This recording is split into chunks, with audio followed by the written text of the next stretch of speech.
And just like that, we are live here. And whether you know it or not, we're on quarantine, and there actually is a fight going on tonight. So for those of you who don't know, we got a fight going on in Nicaragua tonight. It starts at the top of the hour. So if you guys want the link to that, it'll be in the description. It's on Crack Boxing Streams via ESPN Deportes. And we got Pops to my right.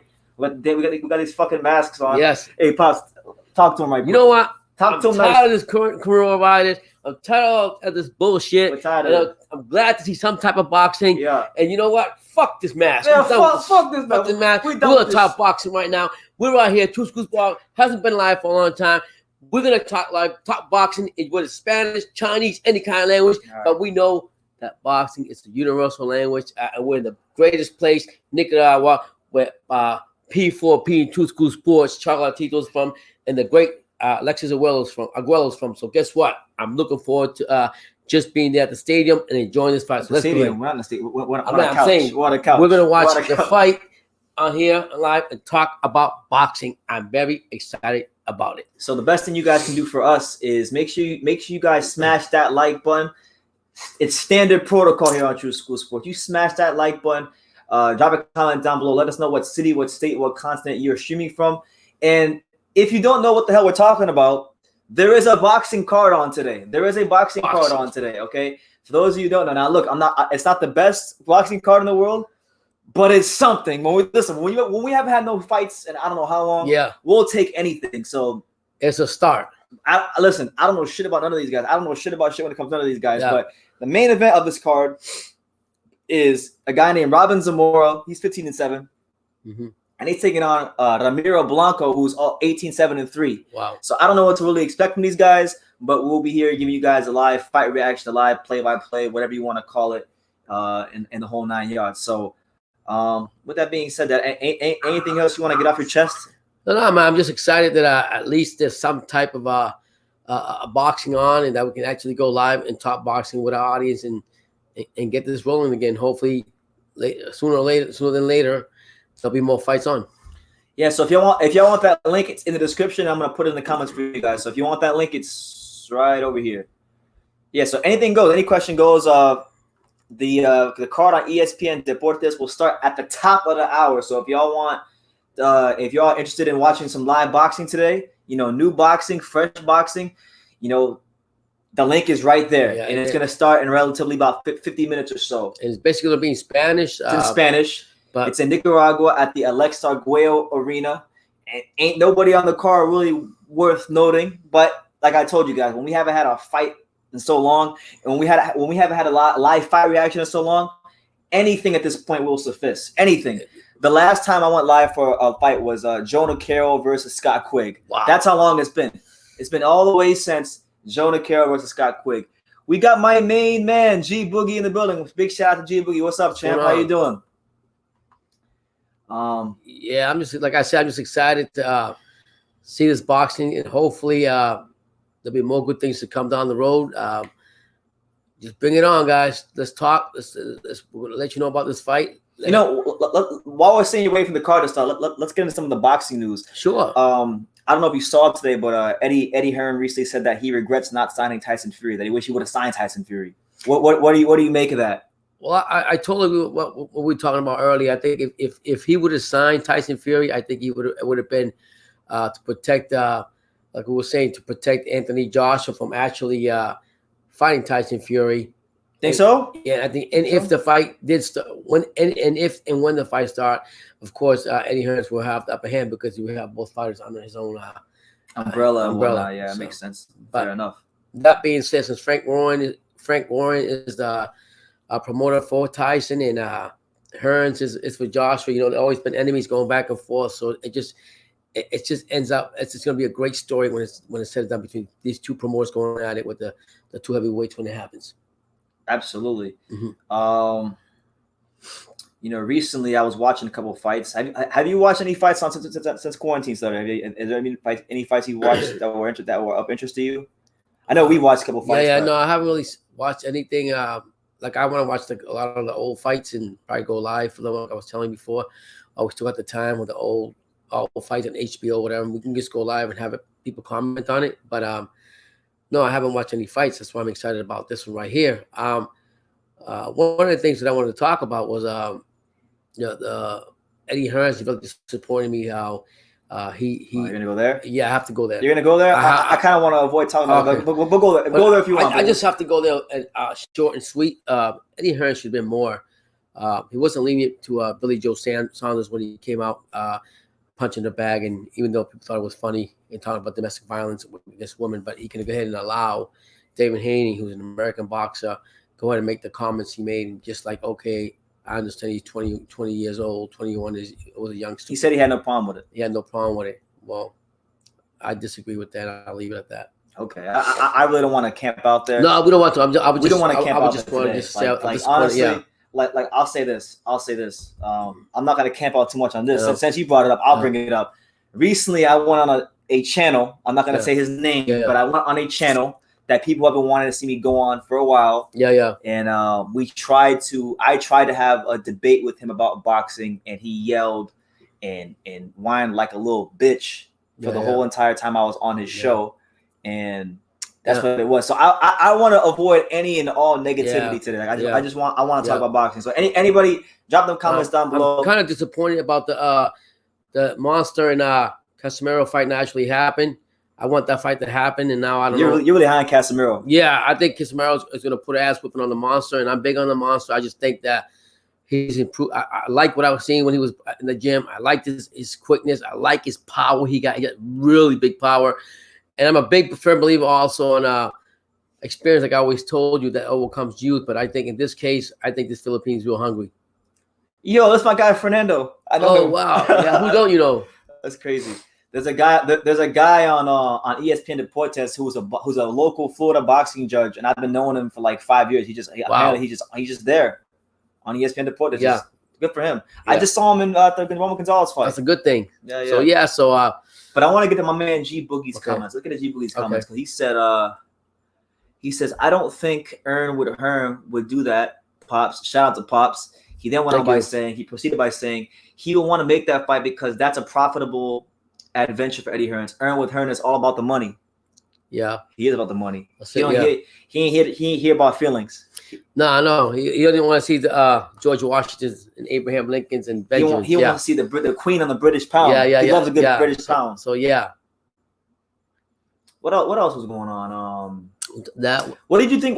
I made a video about this, but I didn't get your take on this. What did you make of Andy Ruiz Jr. recently? He said that he's considering bringing on Canelo's trainer Eddie Reynoso as his trainer. Do you think that's gonna make any difference, or like what do you make of that? I think at the end of the day, Andy Ruiz Jr. has had some good trainers around him, and now changes trainers. To me, it really comes down to you as a boxer having discipline within yourself. Doesn't matter who's actually training you. Yeah, it does as far as knowledge, but I'm talking about as far as dedication to the sport and doing what you got to do. And I feel that it's up to him to focus and learn from the mistake he made, losing the belt in the rematch with Joshua, and move on from that. But I don't care what trainer he has. If he doesn't have discipline and want to listen to the trainer, it's just going to be the same outcome. That's what I feel about that. I don't want to see him fight Kanaki. I would love him to fight. Who's talking about? Ruiz. I think Kanaki disappointed me when Helenius beat the hell out of him. Yeah, so I thought he's done. He's been the back burner, if you ask me. I would rather, believe it or not, you're gonna think I'm crazy, but I would love to see Hearn fight him with Healy's fighting with the King Kong. Right, so you want to see Helenius versus Luis Ortiz? Yeah, I would like to see that better. I think that would be better. I mean, not Kanaki. It's very disappointing. Yeah. So yeah. Yo, y'all are wilding out in them comments. Yeah. We just started this live. Yeah. We just started this live. Hit that like button. And listen, y'all are already wild in the comments. Now look, my man Pablo B said, "Where's Raekwon?" Yeah. Raekwon's not here, champ. Raekwon's not here. Not yet, at least. Jamal Davis says, "My man BT and Pop. What's up, Jamal? Good to see you, What's going on, man? I got my main man, Mr. Anderson. He's here. He says, can you watch ESPN Deportes on the regular app or ESPN Plus? Well, I can't answer that question because I don't know. But what I can tell you, Mr. Anderson, is if you click this link right here, if you click that magical link right there, it'll take you to your destination and you'll be able to watch it. The card doesn't start until the top of the hour. So you got about roughly 44 minutes or so until the card actually starts. But when it does, We will be here. The commentary is in Spanish. Personally, like Pops and I, we don't give a flying fuck about if it is in Spanish, French, Chinese, Creole, Chinese. We just want to see some damn boxing. That's it. Like it's getting ridiculous. I've been literally going nuts, depressed. Yeah. I've been borderline depressed with no boxing. Yeah, because it's like a drug. Like you gotta just need it. Like for me at least. Yeah, that's true. Yeah, Jeffrey Lopez says, BT, this boxing event is like a PPV event. It's so long that we don't have boxing. Thanks for the link. No, thank you guys for showing up. Yeah, that's it. It's my pleasure. Any questions you guys have, anything y'all want to talk about for the next 44 minutes until the card starts, it's fair game. You drop the mother. Smash that like button. And you know what? There's 18 people here. So let us know where you're watching from. Let's see how international this stream truly is. Right. Let us know where you're watching from, and we will in fact give you a shout out. And did he also tell me that Bob was saying that the Casemiro fight and Inoue fight won't happen even before it's happening in Japan? Yeah. So basically, what he's saying is that the Inoue Casemiro fight is being put on the back burner because of the fact that Inoue's in Japan, and they have even strict regulations than we do to get out the country or come in the country. Okay. So that already eliminates the possibility of Casemiro going to Japan or him coming here. Right. So he can't come here and Casemiro can't go there. Casemiro's already here. He's staying at his manager Sean Gibbons' house. Right. Sean Gibbons is the guy who also manages Pacquiao. He is the head of Manny Pacquiao Promotions. Right. He's staying at his house. Okay. So Casemiro's already here. He's been training. Yeah. So what they're discussing was having Casemiro have an intermediate fight, right, and having Inoue, and then he can fight Inoue after that, right. But if he does that, we're talking about maybe that fight not happening till next summer. Yeah. Okay, and that's a long ass time. Yeah. So I'm thinking we might see Casemiro fight your boy Don't Blink, Joshua Greer, who today Joshua Greer is calling out. He said he wants Inoue, but I mean, what does a call out really mean now when everybody's on quarantine? Yeah. He can't go out the country. It don't mean nothing. Right, it don't mean nothing right now. But I'm saying like they got to make that fight, man. Everybody wants to fight with Inoue and Casemiro, but I mean, if it can't happen, whatever situation is because of this coronavirus, then we have to move on from that. But I just don't think Greer, Don't Blink. I like him. I'm a big fan of him also, but he's disappointed me in his last two fights. There's got to be a better fighter here in America that can fight him. At that weight, no. At that weight, no. America don't have no fighters at 118. We don't have no 118 fighters. But there's no other fighters in America that's like. When I tell you we have none, I mean, I'm not saying that in general about American fighters, like any other fighters from other countries that live in the States that could probably fill in. That's what I'm saying. Like they're internationally, they live here in America. I get what you're saying. Yeah, I mean, who fight Casemiro? Yeah, for the time being. What you guys think? What's up, LA 12?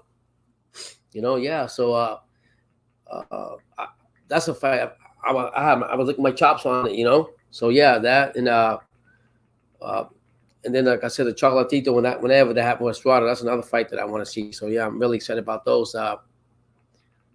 As far as the heavyweight, I don't know what's up with Wilder. The rematch. I don't know what's going to happen with that. That's not happening this year. Yeah, but I want to get to these comments because people are actually dropping their location. So let's see how international we are here on True School guys. Here, just hit that like button. We got Seattle. Shout out to my man, Mr. Transfer. Seattle. Okay, shout out to Space Needle. We got California. What's up? We got California. Hotel California. Greer lost to that one Russian guy. Yeah, I thought he lost to Potter Pop too. I thought he got his ass beat by Potter Pop too. We were live for that fight. Yeah, so you don't qualify for that. Hey BT, I'm crazy for thinking that this caseload is protected. He avoided Charlo, even though he was mandatory and avoided. Who are you talking about? So, hey BT, I'm crazy for thinking that this caseload is protected.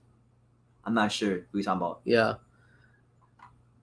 704 Joe, he says, is Teofimo fight Lomo fight gonna happen? I have no idea. I have zero idea. Yeah. I have my theories, but I'm not really sure. I mean, I seen they were saying that I don't know how long it was. They were saying that Teofimo gained too much weight, that he has to move up. But then Teofimo, not too long ago, I seen him talking to his boy Rolly, and he looked pretty good. Shout out to Rolly. Yeah, shout out to Rolly, and shout out to his friend too from Johnny. Shout out to Johnny. Yeah. So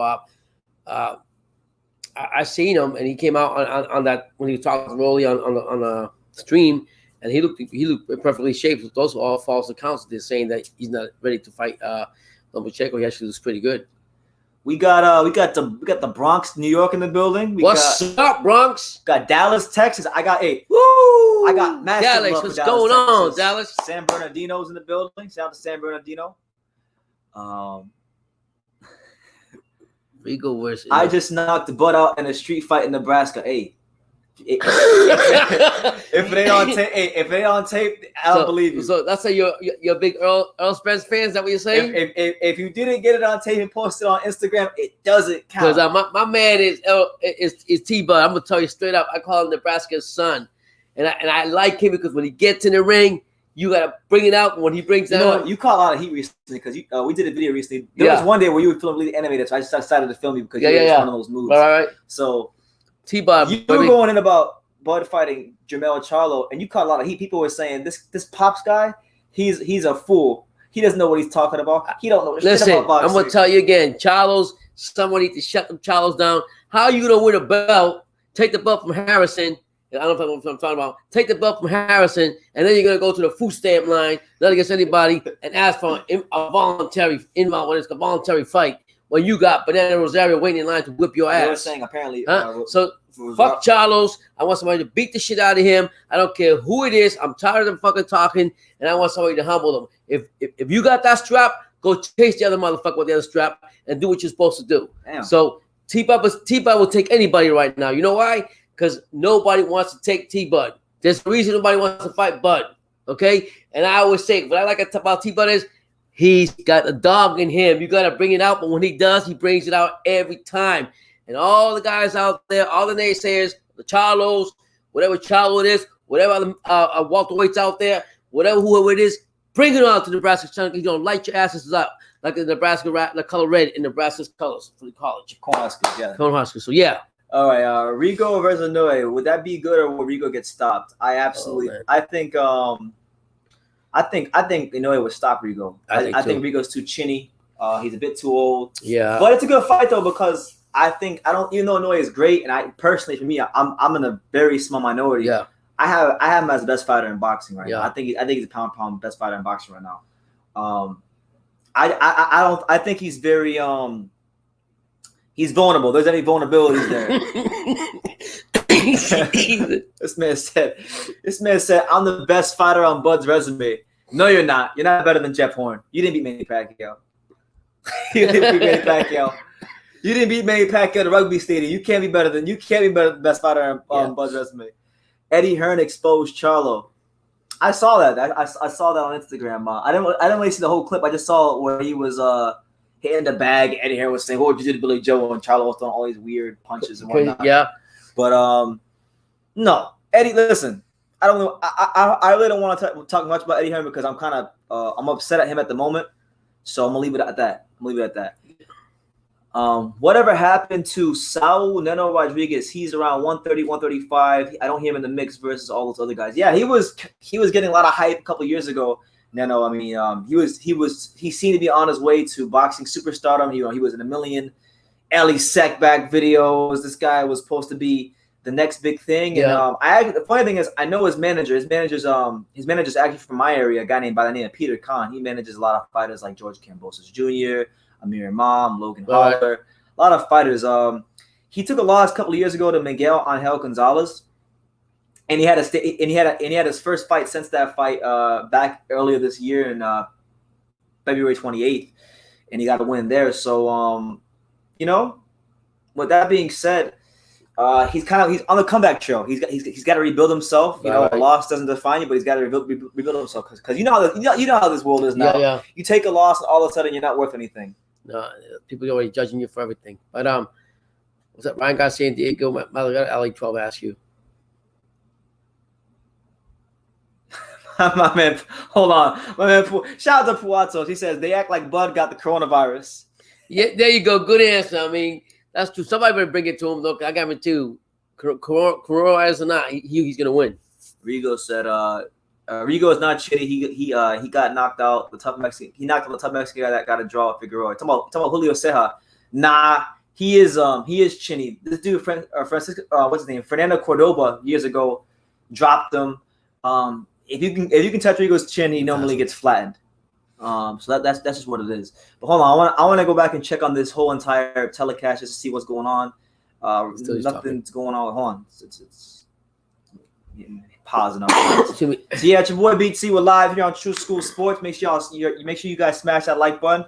Right now, we are patiently awaiting the first card. The first card in so long. The only card on quarantine. So hail to Nicaragua. Wherever you're on quarantine, we're patiently waiting. Yeah. If you're wondering who the fuck is fighting tonight, honestly, to answer your question, we don't really know ourselves.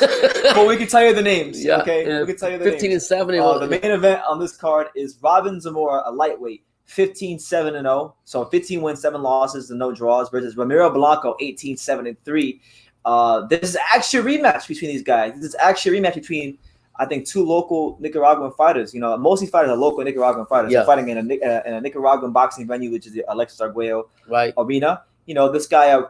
So what I find interesting about these Nicaraguan fighters, this guy Robin Zamora, he's 15-7, right? He's got 22 fights and he's 22 years old. Think about that for a second. There's no way. He's got 20. He's got 22 fights. I know, but they probably don't. Because you gotta understand, most of these guys are probably extremely, extremely poor. You know what's funny? For a lot of these guys, in most cases, nobody would probably ever care about this card if boxing was normal. But because of the coronavirus, this is like pay-per-view boxing. Yeah, right now. This is the biggest thing. This is the biggest thing. Like I said, I'm sitting here doing a live fight reaction about fighters I don't know shit about. It's like when the addict looking for a hit so he can get his hit on. You know what I'm saying? The same thing boxing. And you know what? Crazy things that happen here on True School Sports. This might be a special night of boxing. We just don't know. Boxing's the theater they don't expect. We just don't know. Yeah. So for those of you who are wondering about the main event of this fight, you got Romero Blanco taking on what's his name? Romero Blanco taking on Robin Zamora. This is actually a rematch. Okay. In the first fight, you had Robin Zamora. He stopped Romero Blanco. What was it? I don't know. Let's see. What was it? Let's look it up. We don't know. We're not going to pretend. Yeah. He stopped him in the second round. So I don't know why they did a rematch. Zamora stopped Blanco in the second round. So I don't know why. TKO. Why they did a rematch if he stopped him so early? Yeah. It must have been like a controversial. It must have been a controversial stop. Look at the rankings. World rankings. Where's that? Where's that? That's just the what's this right here? Oh, that's world ranking. Yeah. Jesus. So but you gotta take away the grain of salt. Box track rankings are trash. Okay. So these guys might actually be higher than they actually should be. But this guy Blanco is ranked 246, and Zamora is ranked 125 on box track. They're not going to be ranked anywhere else because they're not good enough to be ranked highly anywhere else. But respect to them, they're fighters. I respect all fighters. Yep. All you out here, please hit that like button. Subscribe to True School Sports. And thank you for being here. For those of you wondering, okay, if y'all want the link, to follow along, to play along with us and watch and to watch the boxing card, the link is right here. There's a link. You click that link, and it'll magically take you there. If that link doesn't work, then I don't know what to tell you because that's the link I'm using, and it's working for me. For all you Spanish-speaking people that want to watch it, boxing fans, go to that channel because there's actually Boxeo Deportes and ESPN esta noche. All right, I want to answer a couple questions. So my man 7 Joe says, "True. What was it like meeting Marvin Hagler?" Now today, I post on my community post. I'm doing. By the way, if you guys want to be a part of this video that I got going on, I'm doing a Q&A video. So if you go to my community post, there's a picture of me and Marvin Hagler from like 4 years ago, and it's asking for people's questions. So anything goes. You can ask me about boxing, my childhood, anything, women, politics, whatever you want. You can go over there and ask it. I'm not going to answer it here, but if you go there and ask it, it'll make it in the video. Yeah. But to answer your question, 704 Joe, what was it like meeting Marvin Hagler? It was cool. I met him in 2016 when I was 21 years old.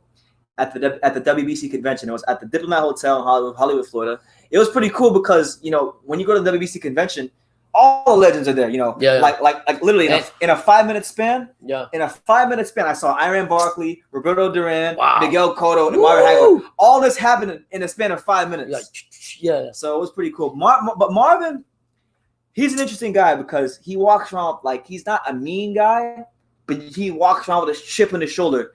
And humble. He's cool. He's cool to a point, like to an extent. He won't do an interview with you. He doesn't do interviews.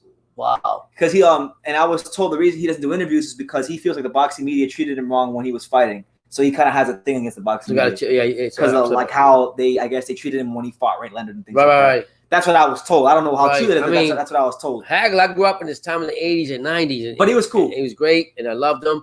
From Brockton, Massachusetts. Shout out to Massachusetts having a fighter like him. So he's a Hall of Famer. Definitely, you guys know that. And I mean, so be it. If the media made him like that and treat him like that, and he's got a chip on his shoulder, so be it. There's a reason why some fighters feel that way, and I have nothing against it because a lot of media also they're like a two-edged sword. Yeah. When everything's going good, they put you up here. When everything's going bad, there's a famous rap lyric that says they hail you so they hail you so they can nail you. Yeah, so I mean, they hype you up so they can swat you later on. But Hagler's one of the great ones, no doubt about that. Absolutely, yeah. But to answer your question, it was great. It was great to meet Marvin Hagler, as it is great to meet almost any boxing legend. Puazo says that Julio Cesar Martinez wants smoke with Gallo, Estrada, and Chocolatito. No. He thinks he wants smoke with those guys until it's time to get smoke with those guys. Listen, Martinez is a good young fighter. I think that Xanafer Promotions and all parties involved with his career should seriously take their time with him, because if he goes in there against Chocolatito or Estrada, he's getting his ass whooped severely. And I'm telling you that right now. At the end of the day, but I like him. He's a good fighter. He's a good fighter, very entertaining. He's coming up and doing his thing, but he's fighting two guys that got a vast amount of experience in the ring. You know what I mean? You're not just, great for him. Kudos to the young guys that come up, want to take the challenges, but you don't want to step in there. You don't want no smoke from Chocolatito right now. I'm telling you that right now. You don't think so? No, not right now. Not right now. I mean, I love this. You guys, man. If you guys, for all the Nicaraguan fans that are here. Let me see. I purchased this bad boy recently. So, shout out to Ring Magazine and Chocolatito. Para toda la gente de Nicaragua que le gusta uno de los mejores, después de Arguello, Chocolatito, González, aquí están en la revista de Ring, que es de boxeo. For all you Nicaraguan fans that are big on Chocolatito, he's right behind the legend Alexis Arguello, and gotta give props to the Ring. Great stuff. Magazine for him. So go ahead and buy it. Order it. It's one of the best you have. $7-8. Hail to Nicaragua. Yeah, I've been reading hella magazines. Like for those of you guys who've been wondering, look, I got this one recently. Look, I got this bad boy recently. The Future of Boxing. This is probably my favorite one, believe it or not, because of the cover. You know, so I just been reading magazines, keeping busy. But for this one, we got a special one for Wilder. Got this bad boy right here. I haven't actually opened this one up yet, but I'm gonna read this one soon. Oh man, you read this one too, man? Yeah. Awesome. I got this bad boy right. So all I've been doing is reading magazines and just chilling and sleep. That's an old one. Oh yeah. And it's the old Boxing Monthly. So yeah, you know, we staying busy, we staying creative here on True School Sports. Let's go back. Let's go back and check on this ESPN link. Let's see what's going on in ESPN Deportes. Shout out to my main man Fernando Barbosa on the call. So right now nothing's going on. For those of you wondering, what time is this card starting? It starts at the top of the hour. So if you're in the East, it'll be 11 p.m. Eastern Standard Time. If you're in the Central Time Zone, it'll be 10 p.m.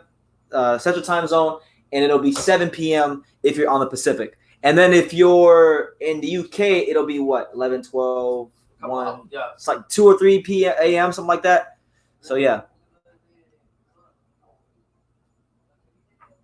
Hey, all respect to you, Raider from LA, but I can't. I don't see it. I thought Chocolatito won pretty soundly. My main man, yo, hey, special shout out. Special shout out to my man Alex.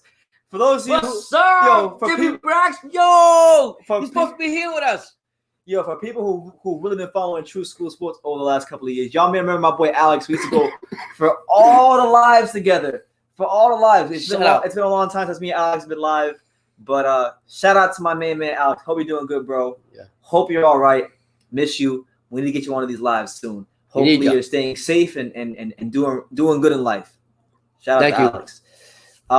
704 Joe says Juice Pac at his peak versus Mayweather. Pacquiao. Why it's gotta be juiced? I know. I'll tell you why. Because they say that Alex Ariza was giving Manny Pacquiao these shakes. Yeah. But nobody knew what was in them. Oh my God. Yeah. So that was the case of that. Yeah.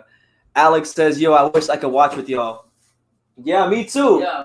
Yo, Alex, are you staying in Hollywood? Are you still in Hollywood, or like what's the deal? Because I haven't talked to you in a minute.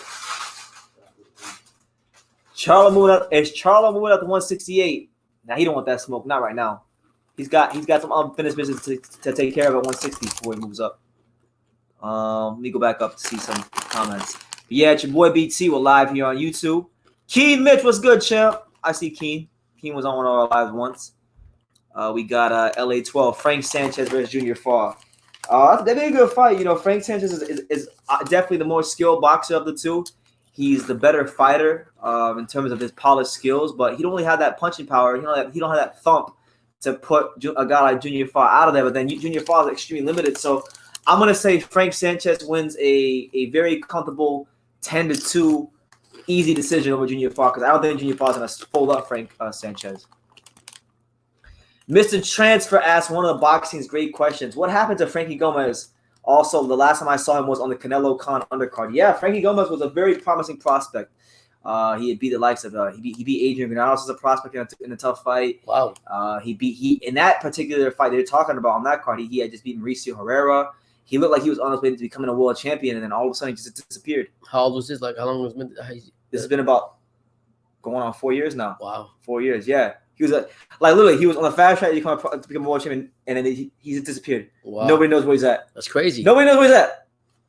I heard he got really fat though when he stopped boxing training. Yeah, that's crazy. Alex says I'm back in Davie. No, oh, it's all right, bro. Hey, everything happens for a reason, champ. You'll be good. Call me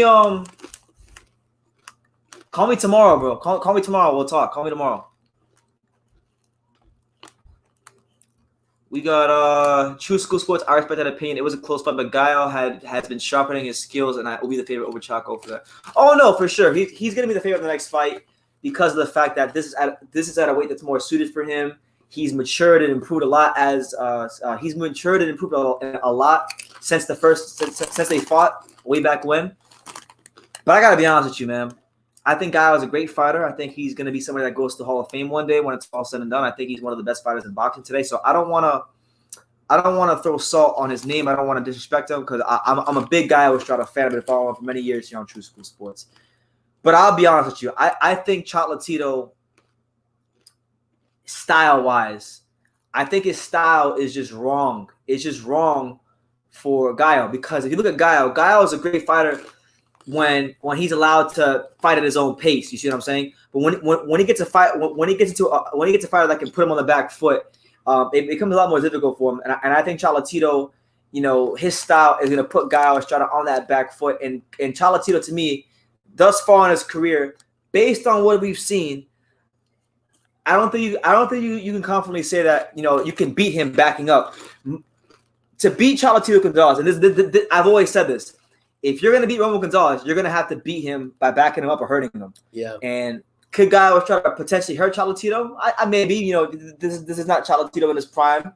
He's been through some wars, but I got Romo Gonzalez outworking him to a decision. I think he'll beat him. I'm going with the upset. With the O-line. Jimmy Brax, my man Alex says, is Frank Sanchez ready for Michael Hunter? That's a great question. You would think that with his amateur experience that he should be ready for a guy like Michael Hunter. But I think he's still maybe one more fight away from doing so. Michael Hunter, I'll tell you this, Alex. And I was talking to my boy Nathan from Main Event Boxing Talk. Shout out to my boy Nathan Ogden. I think Michael Hunter will give a lot of heavyweights problems. I'm not saying he'll beat a lot of these heavyweights, but I think like a guy like, let's say like an Anthony Joshua. I think he'll give Anthony Joshua some problems. Yeah, but the last fight he had was very disappointing. I thought he was going to do better than what he did. Yeah, that's a style thing. You think so? I think it's a style thing because Povetkin, if you look, because Michael Hunter, the funny thing is Michael Hunter's not used to fighting guys of his height. Okay. You know, I actually think he's one of those fighters, and from what I've seen, he's one of those fighters that when a guy is bigger, he'll do better. Right. So I think against a guy like Joshua, where he has a clear-cut speed advantage, clear-cut advantage in, you know, combination punching, things like that. So you still see he could have success against a guy like Joshua. I'm not saying he'll beat him, but he could have success against a guy like that. So you still saying that you think he's ever gonna hold belt? No, hell no. And if he does win a belt, it'll be against a guy like Joshua. That's the only guy I think he could maybe beat for a belt is if he gets it out. Seriously? Joshua. That's it. He ain't beating Fury. Yeah. But Joshua's the only guys that I think could beat Fury in this division are Usyk. I think Usyk could have a good chance against Fury. I'm picking Fury. Listen. Just full disclaimer, I'm picking Fury against everyone. I'm not picking against Fury at all until someone shows me that he can actually lose. I'm picking Fury. It's like the same thing with Floyd Mayweather. You're watching. You pick Floyd until you think until he actually loses, and he never did. We were watching a show earlier, and one of the commentators was saying that you could say what he want about Fury, but every time he goes into a fight, he says he's going to do it. He's done it. Yeah, and it's like fights, it also reminds him like Ali, you know. In the big fights, at least, you know, he's performed. It's actually the fights where you like. It's actually the fights where you think Fury's going to dominate. Like when Fury's fighting a guy that we all think he's a lot better than, he struggles. Like John McDermott fight, Nevin Pajic, Otto Wallin, those type of guys. Right. You know, it's not the big fights. He's made to fight under the big lights. He's always been a guy that's made to fight under the big lights. But in the big fights, oh, please. Yeah. He's made for the big lights. I think Usyk would beat Joshua too. Ooh. Now this is a great question right here. Even though Ivan Barancek's at 140 right now. He says, I have Virgil Ortiz versus Ivan Barancek. I got Virgil Ortiz winning that fight. I don't think that's a fight that's going to come off anytime soon because Ivan Barancek's currently at 140. But I'll tell you one fight I would love to see for Ivan Barancek. I would love to see Ivan Barancek versus either Regis Prograis or Teofimo if he moves up, or Devin Haney if he moves up. All three of them fights. Those are like 3 fights. But definitely the Regis Prograis fight. Definitely Regis Prograis. We got to get that Ivan Barancek versus Regis Prograis. That'd be a great fight. That has war written all over it. And like I was telling you, if Prograis is stupid enough to stand in front of Ivan Barancek, he's done. and not use his, what God gave him, his athletic gifts, his boxing ability, that's a very winnable fight for Ivan Barancek. I think he learned from his loss to Taylor. Which one? They both lost to Taylor. I'm talking about they both lost to Taylor. I'm talking about Prograis, and I think he's gonna come out more better. He learned from it. I think when he fights next, or even if it was either or, he's gonna be a tough customer again. I'm telling you that right now. I'm a big fan of Prograis. Really, yeah. All right. So for those of you wondering, we are 17 minutes away. It's crazy seeing this dude on screen. Yeah. Because I know this guy. Yeah. I literally just taught. Look, I saw that dude Fernando at the end of Gonzalez year fight when I was in Frisco, just not even 2 months ago. Wow. You know what he said? He's like, "Oh, great to see." He's like this. He shook my hand. He's like, "Great to see you here." Yeah. Well, he asked me, "Are you going to the Bad Promotion show?" He's asked me in Dallas if I'm going to the Bad Promotion show because he's a judge as well. So he's a judge. He's on ESPN. So hey, shout out to Fernando Barbosa doing his damn thing in boxing. I'm proud of him. One of South Florida's very own. What were we talking about before? We're talking about boxing. We'll go. What a surprise! We're talking about boxing.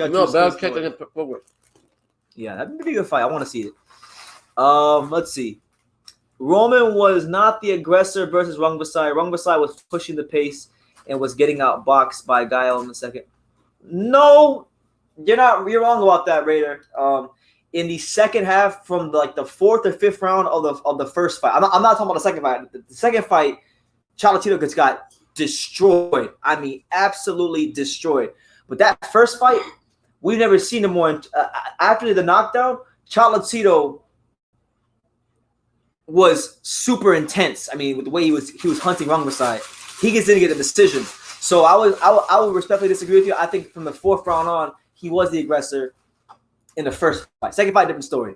But you said wasn't pacing this guy. 175. No, his back foot game's impeccable, but you gotta understand, Rungvisai's not coming at you from those angles. Cholatito's coming at you from different angles. He's not gonna fall off balance. So if Estrada tries to turn Cholatito or use any sort of angles with Cholatito has the footwork and he has the angles to turn with him and cut the ring off and be in the right position to punch. That's why the fight is so interesting, because I think even at its advanced age, Roman Gonzalez is still a stylistic problem for Guile Estrada. I don't see it as this clear cut, lopsided fight for Estrada that some people are making it out to be. My man Alex wants to link. So for anybody who wants to link, Alex, there's a link right there, bro. You click that link right there, and it's gonna lead you right to your You said, but destination. if Rongside ever fought him for third fight, you think Rongside would tear Chalky apart?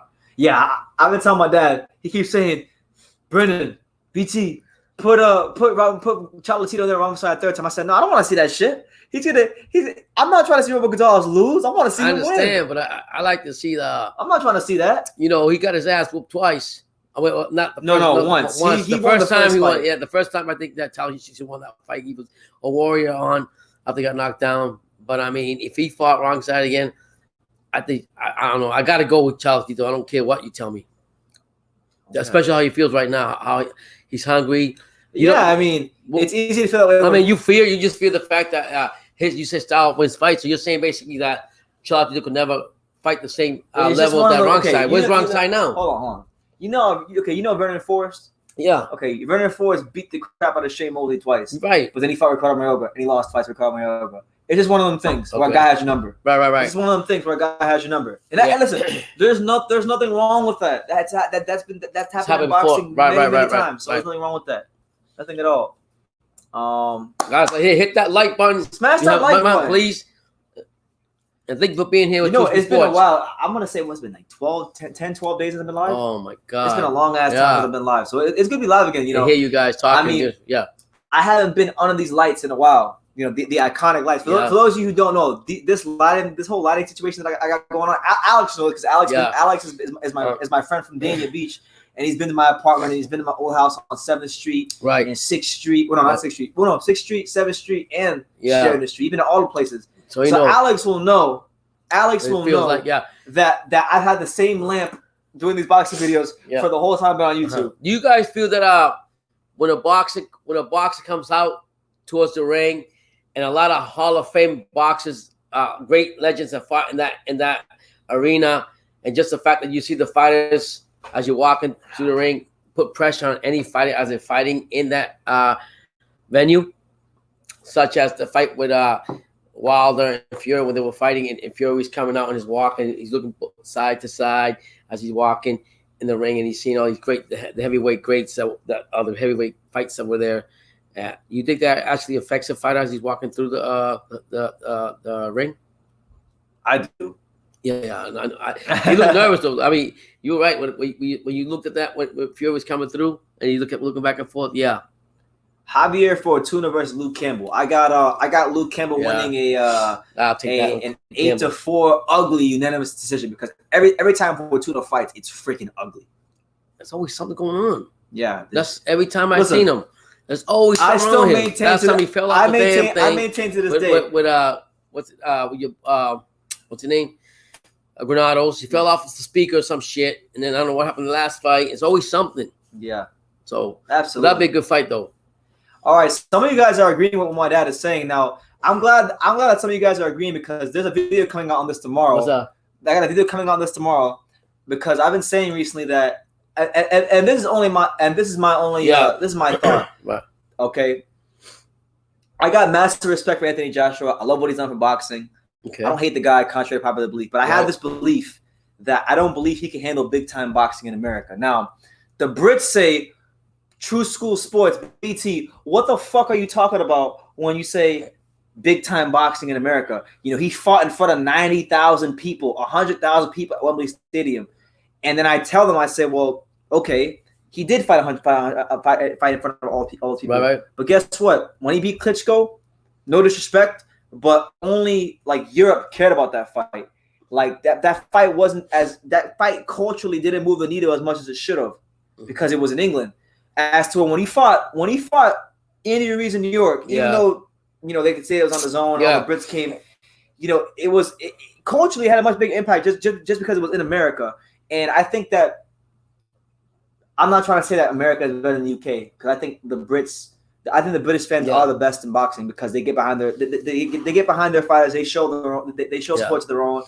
They're an asset to the sport. They're a testament to the sport. I love the Brits, so it's not hatred on the Brits. But what I'm saying is, it takes a special fighter to deal with big time boxing in America. Because listen, boxing is tied for the 8th most popular sport in America because we got baseball, basketball, football, college basketball, hockey, tennis, everything. NASCAR, but don't anything you can name, we have it here in America. So when a fight, when a fight actually gets to that level where people in America are paying attention to it, it's big time. It's big time stuff. Well, and a lot of times these guys that like Joshua who only fought in the UK, they're not built to handle walking out to Madison Square Garden. They're not built to handle walking out to the MGM Grand. And I just have this notion that if Joshua fights Fury in a place like the MGM Grand, that he will capitulate and will not know how to handle it. That's my opinion. I'm gonna say it like this: any champion, any true champion, will fight anywhere and get away from the comfort zone. We all know when we're at home, we always feel comfortable being at home. No matter if we go visit a friend far away, another country, we always can't wait to put our feet back in our doorstep and back at home. And what is my point? My point is Joshua is so comfortable having his sole support in the UK and all his fights there that for him to even fly, it wasn't even easy to get him to come to the US anyways.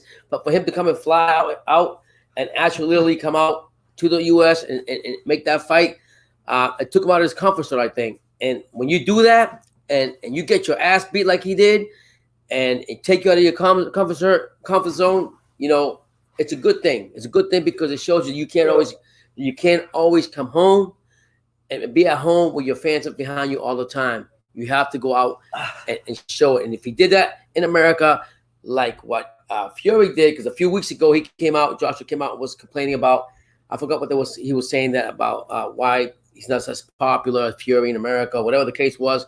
Fury made his name over here, and he signed with bigger names, and he came and he said, he even said when he got here, where the fuck are you, Joshua? I got over here to America. I was the first one here. I put my pants on. Okay.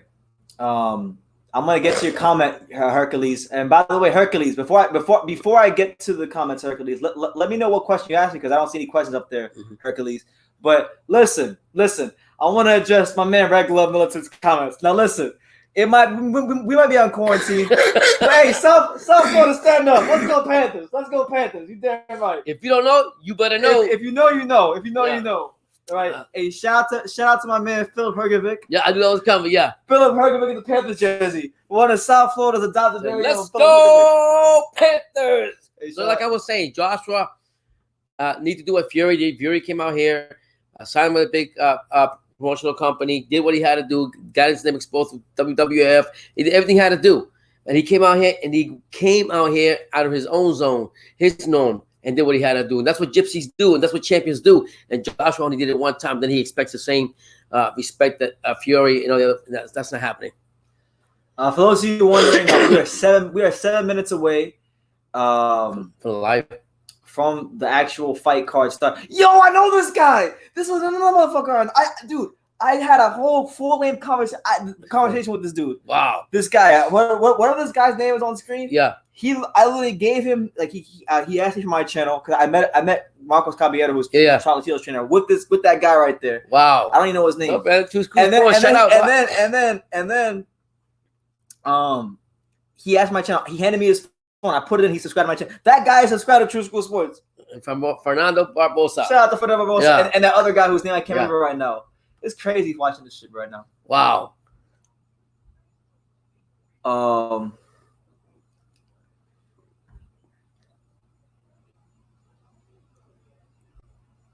Yeah, but like I was saying, Josh. AJ versus Klitschko location. Is that what Hercules is talking about? It was at Wembley Stadium. It was in the UK.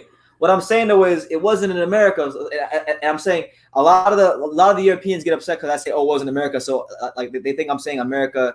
They think I'm trying to say that the UK isn't shit. Exactly. And that's not what I'm saying. He's not trying to disrespect the UK. It's a different type of pressure that a lot of British fighters. If you go look at the history of the majority of British fighters when they fight in places like the MGM Grand or even Madison Square Garden, it's very few, if any, that actually succeed and do well in big time fights in dominant fashion, like a Fury did to Wilder. That's why I think the Fury versus Wilder, the Fury win over Wilder was so great because I cannot think of any British fighter that came to the MGM Grand in a big time fight and dominated like that. I can't. Because when you think of the British fighters that went to the MGM Grand that actually Ricky Hatton got killed by Pacquiao and Floyd at the MGM Grand. Prince Nassim Ahmed, he was doing flips but he wasn't doing no flips when he went to the MGM Grands. I'm just saying it's different. And, it takes a special type of person. Not even just a Brit. I'm not gonna apply that to British fighters. Even fighters, American fighters too. Yeah. Even the fighters, some American fighters can't handle it. Wilder, listen, I don't even think Wilder is built to handle it, and he's American himself. Yeah. So that's just what it is. It's a Prince, and he did well, I think. Well, he got destroyed. Hey, he got destroyed by what's his name? I'll tell you what, he did well though when he came in that red carpet, flying through and going to that fight with the entrance. That's what I really liked about him. I'm joking now. You know what's funny? I kind of agree with this. I don't agree with the first part. I don't think the Brits suck, but there is some truth to what LA Talk was saying. Now I'm not gonna say they don't support. They support the fighters, but like he said, they don't support the actual good fighters like Campbell Fury and Josh Taylor. Wow. Now what I'll say is this: they don't get the. It seems to me, from my vantage point, that those guys don't get the love and respect that a guy like Anthony Joshua or like a Frank Bruno got. Right. You know, because Anthony Joshua and Frank Bruno, they're loved. For some reason, I don't know why the fans don't. Listen, I'll tell you this. Fury's like the realest of all of them, I think. Josh Taylor is the best pound fighter in the UK. Right. But I'm just saying, like, Fury should be respected too. He's done a lot. He is, but you gotta understand. You gotta understand something about Unless it's all more politically. You gotta understand something about Anthony Joshua. I was talking to my boy Nathan from the UK the other day about this. Anthony Joshua has literally been being shoved down the British boxing public's throat since the gold medal in 2012 in London. Since that moment, okay, he has been he's been everything for British boxing. So the marketing dollars have been put behind Joshua. Yeah, everything's been behind Joshua. Right. So of course, when he actually delivered on some of the hype and became champion and had big time fights, he's a national treasure. He's a national freaking treasure. And guess what? If he beats Fury, listen, if he beats Fury, I'm gonna have a lot of apologizing. I don't see that happening. A lot. But I'll be honest with you. I'm gonna say this every time until the fight happens. I don't think Fury versus Joshua is a competitive fight. I think Fury is going to dominate him. And a lot of people say, well, Joshua's not Wilder. Yeah. Okay, he's not Wilder. And you know what's funny? I never thought my Wilder dreams I'd be saying this. So don't take this the wrong way. But that's actually why I think it'll be not a competitive fight, because Wilder, what makes Wilder so difficult for Fury to beat, or what made him so difficult for Fury to beat in the first fight, was the unpredictability, the awkwardness of Wilder. Yeah. These things make him hard to beat. The fact that he's a gunslinger, he's slinging punches from all different kinds of angles. Okay, I'm gonna tell you what. If Joshua's more polished, punches are a bit more robotic. The way Fury knocked the shit out of Wilder, I was surprised with that power he had behind him. I mean, Joshua got to watch out when he fights him, because Joshua got that weak chin. That weak chin. So Cuban. Sorry, he has that weak chin, and that's why. Hope. Travis about the channel. All right, Alex. Enjoy the card. I'm gonna drop the link right now, guys. We're actually 1 minute away, so we're gonna actually kind of pipe down, and we're gonna enjoy some boxing. Yeah. We are going to enjoy some boxing. Boom. Crack Streams is the link. Anybody who wants to watch the card, that's the link right there. All right, your boy BT. This is the live fight reaction. This is the Nicaragua quarantine boxing ESPN Deportes live fight reaction. We ain't playing no games here on True School Sports. No, we not. Let's go, champ. Let's go, champ. All right, so we're gonna go to that other tab, and we're going to turn the volume up. What did Rakim say? In Paid in Full, he said, "Pump up the volume, pump up the volume." No, they didn't say it like that. I don't know. He didn't say it like that. Baby, I got so all right, yo, chill.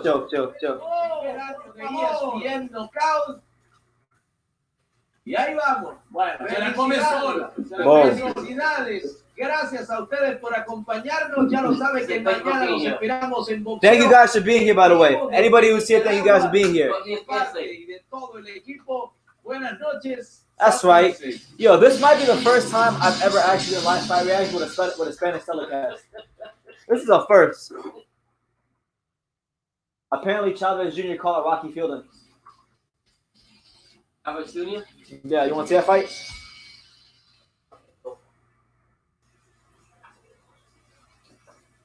The fruit snack things? Huh? Yeah. Boxing, let's go. Pass me no snacks, please.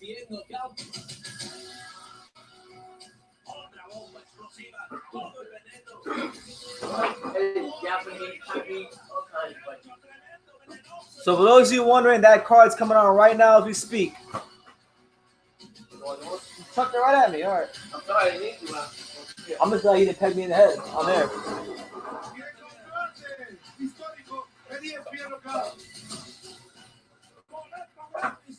All right. So I'm gonna copy this link right here. So yeah, y'all drop your comments down below. I want to hear what your reaction is to this whole card, because honestly, look, it really isn't much, but it's all we got. It's all we got. Damn it. It's all we got. So we gotta make do what we have. Do what you do.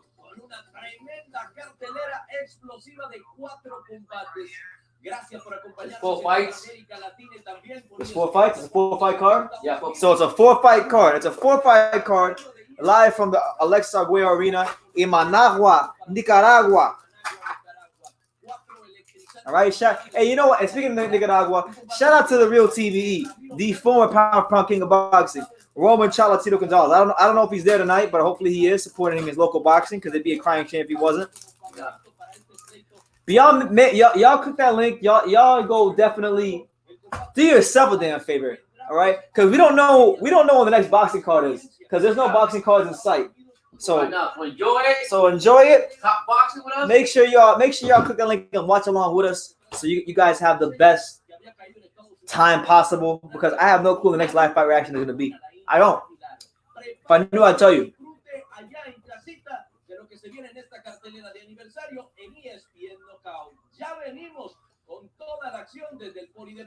Coming in a few minutes. That's the Rock of Giants. It says Tierra de Gigante. So they call it. You know that. So, Pops. Yeah. What kind of fights are you hoping to see tonight? Tonight, I'm just I'm just hoping to see exciting fights between both fighters. You want to see a war? That's what you want to see? That'd be nice, because I mean, let's see if they can. These are a bunch of lightweights, right? So no, the main event's lightweights. Yeah. So let's see what they're all about, because we already know how excited the lightweights are here in America. Let's see what they can give us over there. And Hills well, listen, I like this because, listen, this is the only boxing on television right now. I'm not really sure what the ratings are going to be for this.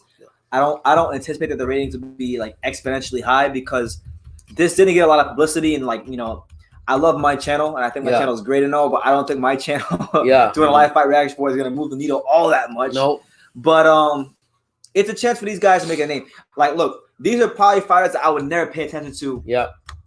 If there was a bunch of boxing going on right now. Yeah, the norm. So this is a chance for them to leave an imprint on my mind and in the minds of the 19 people that are here watching. Yeah, this. I mean, an imprint of not to discredit them or anything. To check out the fights from other countries. You check them out even after the fact when we come back to regular boxing. Absolutely. Just to see. It's like watching the minor leaguers in baseball or vice versa. You different countries, the Dominican Republic, Panama, all these other countries that have out of athletes that we don't know nothing about. So this is like an eye opener, and we're just bringing it out to you guys. So todos los hispanos, todos los que hablan español, los puertorriqueños, los nicaragüenses, los venezolanos, a todos los países hispanos que quieren ver deporte, que quieren ver boxeo, vete aquí a True School Sports o te ponga ahí en la ESPN Deportes, ESPN, y vete a ver lo que estamos vivos hoy, mirando los deportes ahora.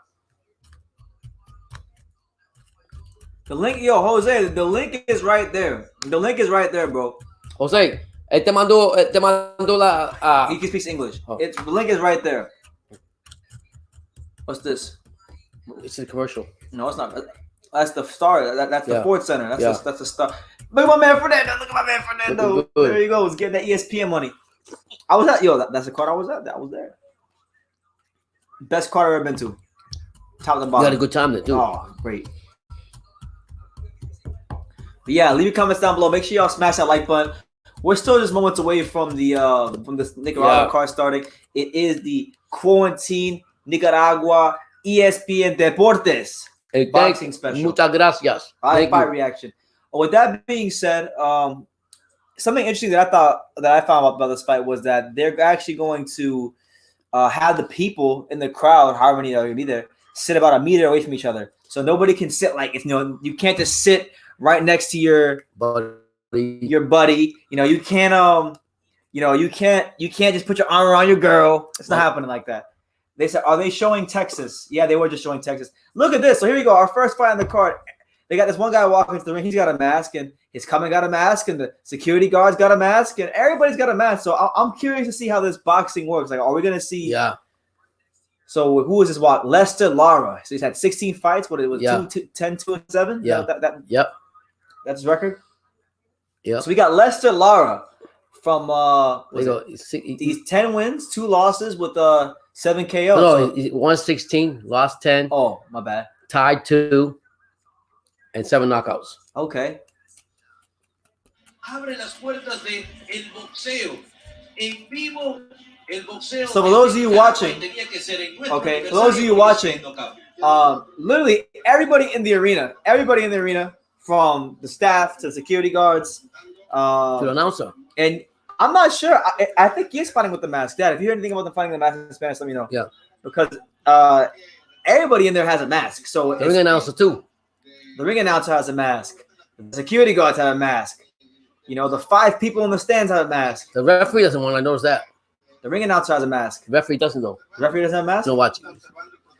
So he's going around right now. Oh, the referee is the only one that does not have a mask. That's pretty cool. The referee's a badass. Oh, the other fighter walking through, whoever this guy is, he don't have a mask.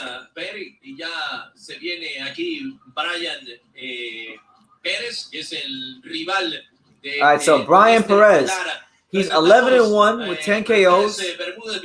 No, he's 11-1. 11-1 with 10 KOs. Looking to make a statement. It's 11-11 with one. He's 11-11 with 1 tie. Empate. Ganadas win, perdidas losses, empate, tie, KOs. Yeah. So he's 11-1 with 10 KOs. Wow. So listen, for those of you who are gonna watch this card, who are gonna watch along with this card with us, you're not gonna see a lot of sparkling records. You're not gonna see no 18-0. No. You're not gonna see no 22-1. You're not gonna see that. You're gonna see some upside 11-11 and 11-1. You're gonna see that kind of stuff. Yeah. But we don't really care. We just want to see great fights from these fighters. We're not watching this card anticipating that we're gonna find the next Romero Gonzalez. Look, all the announcers got masks on.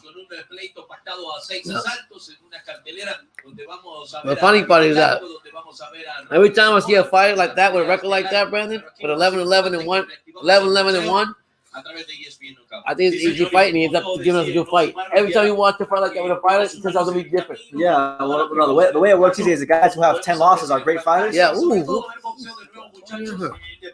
I can't lie to you guys. I've been seeing a lot, around town here in South Florida. I've been seeing a lot of these women, a lot of these girls with the masks on, and they look sexy as hell with these masks on. Look at that right there. So that ring card girl, she's top of the line. Nicaragua, you got to represent. Top of the line. So we are moments away from our first fight in a long time here in boxing. It's your boy BT with Pops. This is the official live fight reaction here on True School Sports. If you're here right now, thank you for joining us. Make sure you smash that like button. We got Lester Lara versus, what's the other guy's name? I forgot his name. 2 guys fight. Yeah.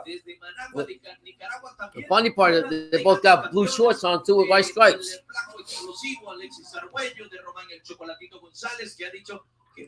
What does he say about Romero Gonzalez? Oh, he said that he might be president. For this show, this fighting show. He might be president? Yeah, no, president. Oh, so apparently Romero Gonzalez is going to show up to this fight.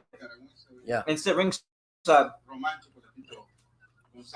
Sí, señor, los hermanos Félix y René Alvarado. And René Alvarado too, right? Félix y René Alvarado, campeones del mundo. This is crazy. Like ESPN must want to have some boxing too, because they got to go to Nicaragua to get it too. Preparados ya para 6 asaltos de acción y adrenalina en esta división de peso pluma. So for the first time in a long ass time. We have boxing, all right? It's your boy BT with Pops. This official live fight reaction for the Nicaragua quarantine boxing show on ESPN Deportes. We have Lester Lara versus Perez. Yep. Was it Brian Perez? Yep. Brian Perez. Yep. So Lester Lara versus Brian Perez. You got Lara. I think he's a southpaw in the blue trunks. Yep. They're both in blue trunks with white trim. So Lara is a southpaw in blue trunks. Perez is the orthodox fighter in blue trunks. Yeah, and Lara got the white gloves on, and Perez got the black gloves on, the taller fighter. So right now you see a lot of pawing. You see a lot of pawing with the jab from Perez. Just pawing and pawing and pawing with the jab. Good left hand there from Lester Lara. Yeah. Okay. There you go. Yeah. Good left hand there from Lester Lara. El Caballo. Yeah. That's The horse. in his trunks. Yeah. And right now, Lester Lara trying to close that distance and unleash the left hand, but he's covering that left hand a bit. He's covering it. He's got to shorten it up and make it more compact. Make it a bit more compact. Cinnamon Savage asks, "Are you Nicaraguan?" No, I'm Puerto Rican, but I love boxing, and my favorite fighter of all time is Nicaraguan, which is Roman Gonzalez. There you go, good uppercut there from Perez. This man went double uppercut. Yeah, and this man's going double uppercut. He said, "Fuck that shit." He said, "Bang." Yeah. Let's go, champ. I mean, you can see Lara seems like the more I see the more sharp fighter, the more skillful fighter. Let him know in Spanish. Let him know in Spanish. Lara con los pantalones cortos está tirando puños, está acercándose al alto Pérez, pero el combate está bueno, pero yo veo que Lara es más pequeño de los dos boxeadores, está mejor de los dos en peleando. Pero ahora el alto, que tiene un récord de 11-11, tiene a Lara por la esquina ahora y están ahí peleando. Hay 800 personas en la arena. Pero Lara es más paciente. Está tirando ahí poco, pero más paciente que el alto. El alto está tirando ahora, pero no está haciendo nada. All right, so right now you got this dude Perez. He's throwing these like these left, these crazy clubbing left hooks and right hooks. He got nothing to lose because 11-11 record. What do you got to lose? He lost already. You know, L Dog says BT, remove the link in the chat. YouTube doesn't allow it. Is that the case? Because I never have any issues. What happened? No, L Dog saying that I should remove the link because YouTube might flag my video. But I never have any issues. Why would they do that if you just trying to show to the other fighters? Wow, I'm just learning. That's a bad question. Yeah. We're talking about YouTube here. Yeah, that's true too. They change every freaking thing. So round one between Lara and Lester Lara and Brian Perez. So Lester Lara and Brian Perez, two Nicaraguan fighters trying to make a name for themselves on ESPN. Listen, desperate times call for desperate measures. Exactly. And that's why we're live for this fight. It's the quarantine. Fight. I mean, Nicaragua. we don't expect like a whole bunch of action, to be honest with you, but we just enjoy it. I expect a hell of a lot of action. We're talking about the Nicaraguan club fighters with nothing to lose. I expect this to be. The tall guy right here, the 11-11 guy, it seems like he's just taking chances. He doesn't care. Yeah, L Dog. To be honest with you, bro, I've been live for I went live for the whole Canelo fight, and I dropped links, and nothing happened to me. So maybe YouTube just I'm just not important enough on YouTube for them to care. So. Not yet. But not gonna. You might be this time. That's right. I gave L Dog the wrench. L Dog's earned the wrench. Yeah. What's happening? What happened now? I don't know. Missed it. Oh, hit a low blow. Okay, so Lester Lara has hit Brian Perez with a low blow, and Brian Perez is taking a rest. It didn't look like a low blow. Well, he said it was a low blow. Yeah. Look. Jab. Ooh, come on, Brian Perez. Get some get back, champ. Let's go. How do you have this a rematch, to be honest? By the way, yeah. Well, no, this is a rematch. The main event rematch. Now, Lara, I mean, listen, I don't expect you guys to be great fighters, but Lara's doing a lot of squaring up. He's doing a lot of punches that are like with his chin in the air like this. Yeah, so he's not really. Yeah. He's gotta even, so Perez has to try to make it pay for that. Perez has got to take that half step back and try to shoot that right hand. Yeah. If he takes that half step back and he shoots that right hand, it's there for him. Yeah.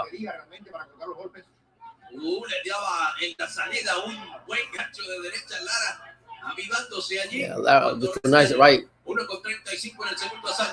Ooh, my man's going show. Yeah. But let me tell you, man, you're right. It's not bad. It's a good fight, actually. I'm telling you, when you get fighters who don't have great fundamentals, who are club fighters with nothing to lose, it's the best fights. You might be more entertained than ever before in your life tonight. Yeah. Look at this. Look at Perez holding the other hand. He's a taller fighter. Look at these. Oh, okay. Lester Lara. Yeah. Big right hand there from Brian Perez. Yeah, you could tell. Not about Lara, but let me tell you right now. You can tell some of these fighters don't have a lot of skill, though. I mean, I think Perez is a taller fighter. Should be, using his. Listen, a lot of these guys in Nicaragua, they're not really exposed to top level training. Yeah. And fundamentals. So because they're not exposed to top level training and fundamentals, Yeah. That's how you're seeing what you're seeing. Oh, shit! Big right hand from Perez. I caught him. caught his ass. Oh, again. He's going for all the smoke. Oh, shit, man! What a left hook. 11 knocked out. Gee, his legs is buckled. Yeah, he's done. This might be it for Lester Lara. Lester might need to go to Lester's Diner Wow. and get some pancakes. He might need to get some pancakes. Let's go, wow. Look who said about the people that. Let's go. Here he comes. Here he comes. Body shot. Left hook. Right hand. Left hook. Oh! He knocked him out twice. He dropped him again. This fight's And over. The referee stopped it. He had to stop it. Wow, what a shocker. I didn't think that the 11-11 guy, the guy with 11 wins and 11 losses, was going to win. Didn't we just say that? Yeah. Wow. So Brian Perez folds up.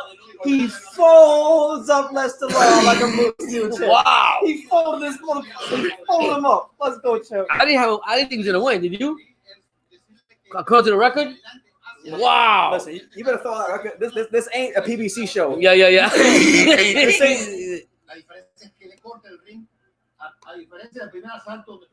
This ain't a PBC show where you can look at the whole card before the fight starts and predict every fight. Yeah. Look. Boom. He throws the left.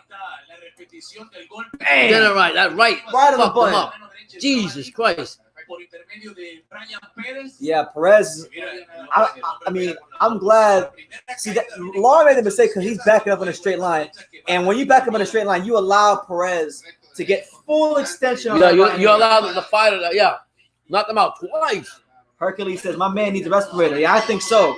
He got his ass folded up, straight up and down. Wow. The other guy's not even getting up. Wow.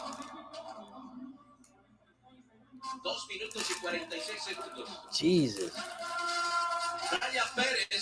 Knocked the shit out of him with that right. Killed him. Left and the right. Boom. Kill him. Aquí en ESPN nosotros vamos a hacer una pequeña pausa y ya venimos porque la acción apenas comienza. Avísenle a sus amigos, conéctense con nosotros. Nicaragua es capital del boxeo hoy en ESPN Knockout. That's all right, actually. Yeah, that's crazy. He came in there, he center ring, to the right and that left.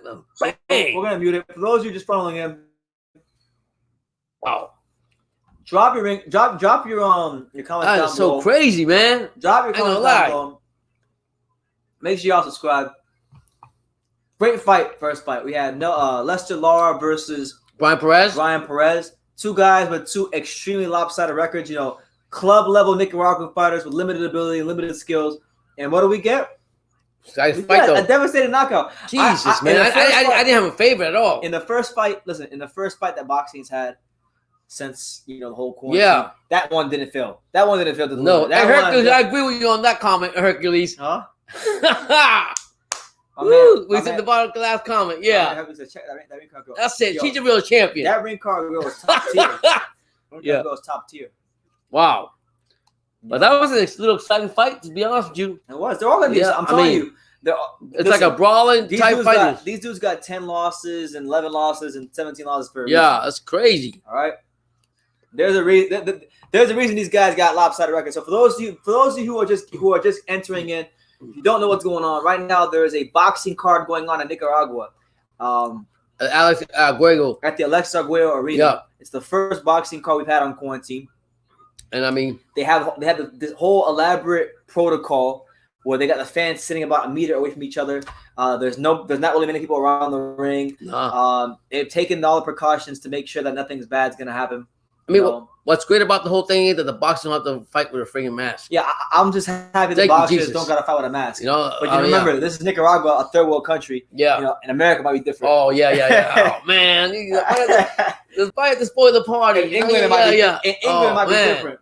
Yeah, but I mean, the first fight just took place. We had a southpaw, Lester Lahr, versus the orthodox fighter and Brian Perez, tall and lanky. Good action, like Hercules said, it was good action. If y'all want the link, if y'all are interested in watching this fight and watching along with us, the link will be right there. Okay, the link is right there. And let me tell you, man, I even got excited for this fight. Just the fact they got in the middle of the ring and it was like a brawler and a boxer type. Hold on. I want to go back to the look. This dude. This is the guy I was telling you about. I had a whole full-blown conversation with this guy.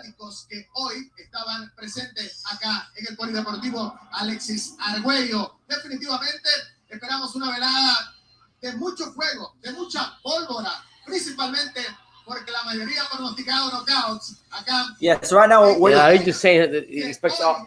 Just like hyping up the fights to be something better than what it's really not. They're doing his job. Boys, this is the greatest boxing card of all time. Stop playing with me. Yeah. That's all. Wow. Muchísimas gracias, Levi. Precisamente este polideportivo Alexis Arguello abrió sus puertas en el 2017 para los Juegos Centroamericanos. It's great to see a country like Nicaragua to bring up boxing for us. And the first fight was a decent fight. I liked it. It was a great fight. It was a lot of action. Well, actually, in the middle of the ring, like my son said, you should be happy. You don't like seeing nobody go backwards. All you care about is going forwards. Yeah, it's just, I mean, to see that just come from this country, got to shout out to them. ESPN, like I said, got to give them shout out to them too, because they went all the way to Nicaragua to bring us this fight. So thank you, ESPN. Thank you to you all being here. And there's a couple more fights going on, so it's just exciting. At least for the year. Fue una de las últimas carteleras en I think he's gonna be. I hope he's here. I hope he comes out. That's a nice area, though. Considering, look at the stadium, how nice it looks. The ghetto's probably somewhere around there. You think? No, look, how nice it looks. It's probably like Miami. You think? Había noqueado en diciembre pasado, pero bueno, un rival pero es el chocolatito. Lo que sí es que they keep coming over with dolls. Anyway. Yeah, I was just talking about. Let's get some comments. Fight, yeah. Let's get some comments.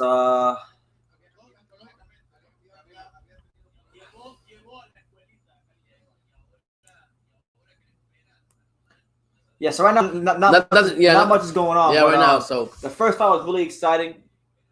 If y'all got any boxing questions, drop them down below. Yeah, man. I know there was a couple that I missed.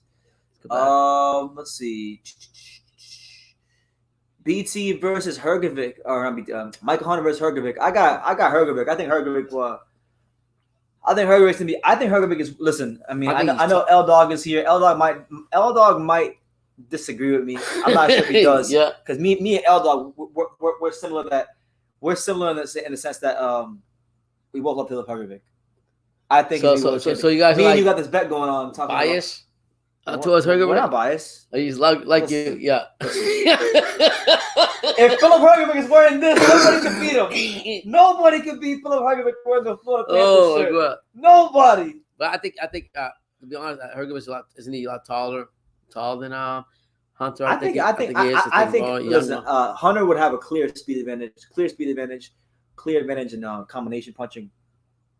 But I think Hrgovic understands how to gauge the distance, timing, And that power. Yeah, That power is. and we were watching a fight a few about a week ago with Hergovich and Joe Joyce. That was a great fight. We were watching the World Series of Boxing with Joe Joyce and Philip Hergovich. That was decent. 20-year-old Philip Hergovich versus 27-year-old Joe Joyce. Yeah, and it was a good action fight. Yeah, I really enjoyed that. You know, semi-professional boxing. Yeah. What's this? That's what this is. Mm-hmm. What are they showing on the screen? Ramiro The next two opponents termina ganando por nocaut en el segundo asalto y que mucha gente dice que la pelea la pararon demasiado rápido. Este fue el just a fight that start that they two fighters that fought and they stopped the fight too early. Pareciera que fue parado oh man, aunque otros oh, on the first fight, yeah. No, yo creo que lo pararon demasiado. Sí, yo creo que el referee yeah. Like it happens sometimes here when the other boxers do fight start and they stop the fight too early. That's what they're talking about for the rematch. Para esta pelea ella prometía también Ramiro Blanco que las cosas iban a ser muy diferentes. Y cuando vamos a los rivales que han enfrentado ambos, yo creo que Ramiro Blanco, quien enfrentó a Johnny González en el pasado, a Mickey Román, al Jaguar Gutiérrez, tiene más palmarés en cuanto a nombres. Coach Boy BT, we got Pops here. We got Pops. We got BT. Okay. Thank you guys for joining us for live. We're watching Nicaraguan boxing. This is what it's come to. We're watching boxing, Nicaraguan club fighters. And listen, drastic times call for drastic measures. Cool. Yeah. And let's look at the 704 Joe's comment. He said, "Hey man, gotta go." He said, "Gotta go. We disagree on some things, but love the hustle you got for boxing. Can't be denied. Thank you. You damn right. You damn right. That's what I'm talking about. Ain't nothing gonna deny me. And thank you for being here with us. I'm touching 50,000 subscribers before you know it. That's it. We're getting there. We're getting there. So thank you for being support. I appreciate you, 704 Joe, and I appreciate everyone that tunes into these live. I don't personally look. I had somebody comment on a video recently, and they said, "Oh, BT, you might have a lot of subscribers, but your videos without Bowen Holyfield don't get a lot of views," which is not even true because I have plenty of videos that got views without those guys. I appreciate everybody that's here. To me personally, look, whether I get 4 views or 4 million views, it don't mean it feels the same to me. Once you've had videos touch 2 million views, 4 million views, you know, it all feels the same. Unless I'm getting like 5 million views or 10 million, it all feels the same to me. I mean, at the bottom line, we're here just to talk boxing. And I just enjoy talking boxing with people from around the world. They don't need to be saying. I made a lot of friends throughout the sport, throughout the world. So it's just been great.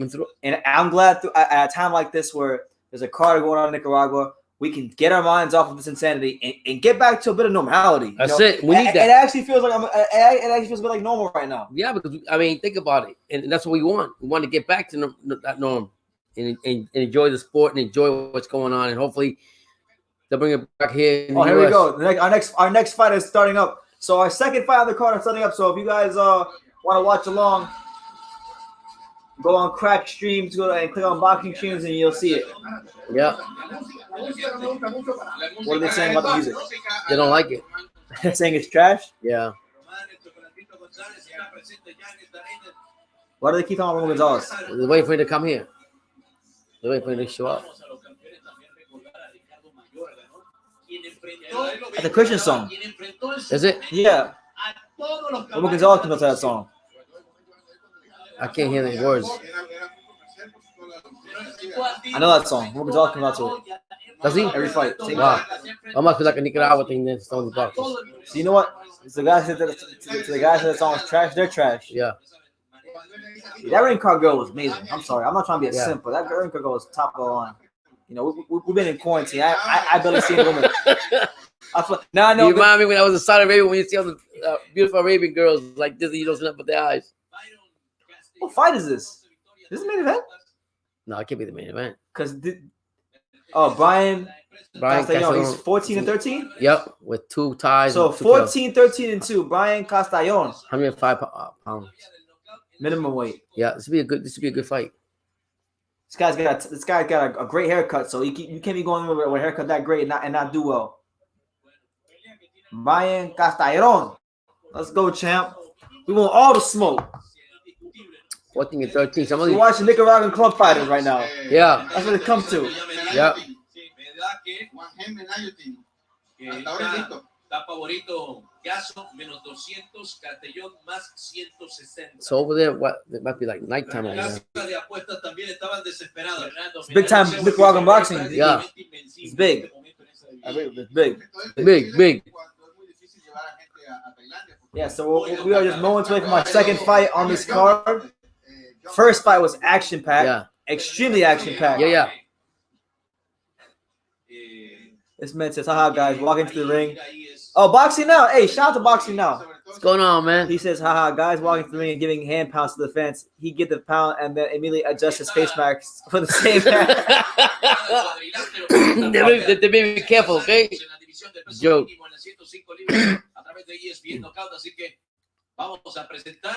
Oh, they didn't even show it. Oh, There you go. yeah. What's the other guy's record? That's right. All the fans. What's funny is like the fans are so subdued because of this damn virus. Yeah. I mean, the 30 of them that are there. Yeah. There's not a lot. For those of you who aren't watching, there's not a lot of people in the stands. No, there's not. But hey, there's plenty of people No, around they the have a world. space. See the chairs? Yeah, they got it spaced off. Yeah. Hay que estar consciente que esto es una cartelera de, digamos, un nivel medio, pero lo importante que tiene es que es la que rompe el hielo en este desierto, ¿no? De boxeo. Es la primera De boxeo. cartelera en el mundo en este momento. All right. So the second fight This is the of first fight in the whole world that's live in a while. it's the first fight I remember being live since the I'm not saying in the whole world. This is, Kanaki Hellenius. Oh no, Brandon Lee's fight. Brandon Lee. I was like March 14th. Yeah. It's been a month. Been over a month. All right, so round one. Brian Castellano and got some other guy. yeah, Gazu. Gazu. We always call him Gazu. So Yeah. Castellano is in the blue trunks. Gazu is in the black trunks with the blue trim. Both these guys are minimum weights. Yeah. They've got exceptional. I wouldn't say exceptional, but they both seem incredibly quick and nimble on their feet. Yeah. Let's see how. Well, it's the lightweights too. That's how you. I mean, let's see for them. Double jab there from Gazu Yeah. that misses. Yeah.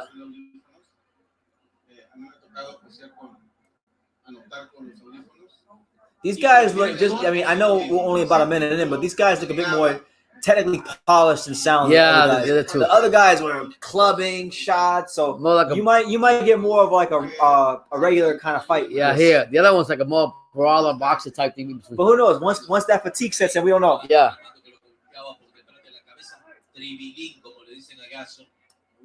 Now a lot of these guys, Yeah, a lot. They call him trampoline. That's a trampoline. They call him trampoline. Yeah. Why they call him? He jumps a lot. I don't know. That's what they call him. Anyways. What's crazy about a lot of these Nicaraguan fighters is like these guys will be like 22 years old, 22 fights. Jesus. Yeah. Like it's not But like they don't fight nobody though. I mean, you're fighting 22 fights and you're 22 years old. that's crazy. Think about that for a second. You don't really see that. No.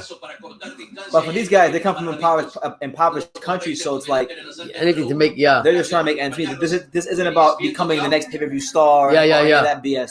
They're literally just trying to make ends meet and Yeah. survive. And let me tell you, that's how Chocolatito and started out, and he got his opportunity. So like anything else in boxing, He didn't get paid for his first fight. No. Pero piensa el 6 de mayo el mejor profesional comienza en Corea. All right, so not a lot of action here right now. Right now, this first round has been pretty much a feel-out round. Yeah. We haven't really seen anything significant At all. But these guys are pretty quick. You know, they're nimble on their feet. Yeah. Oh, there you go. Two cuffing shots there from Castellano. Yeah. Jab, They didn't jab. really land to do it. He cuffed the shot, so it wasn't anything too crazy. Yeah. 27 seconds here in the first round of our second fight on the Quarantine Nicaraguan Boxing ESPN Deportes live fight reaction.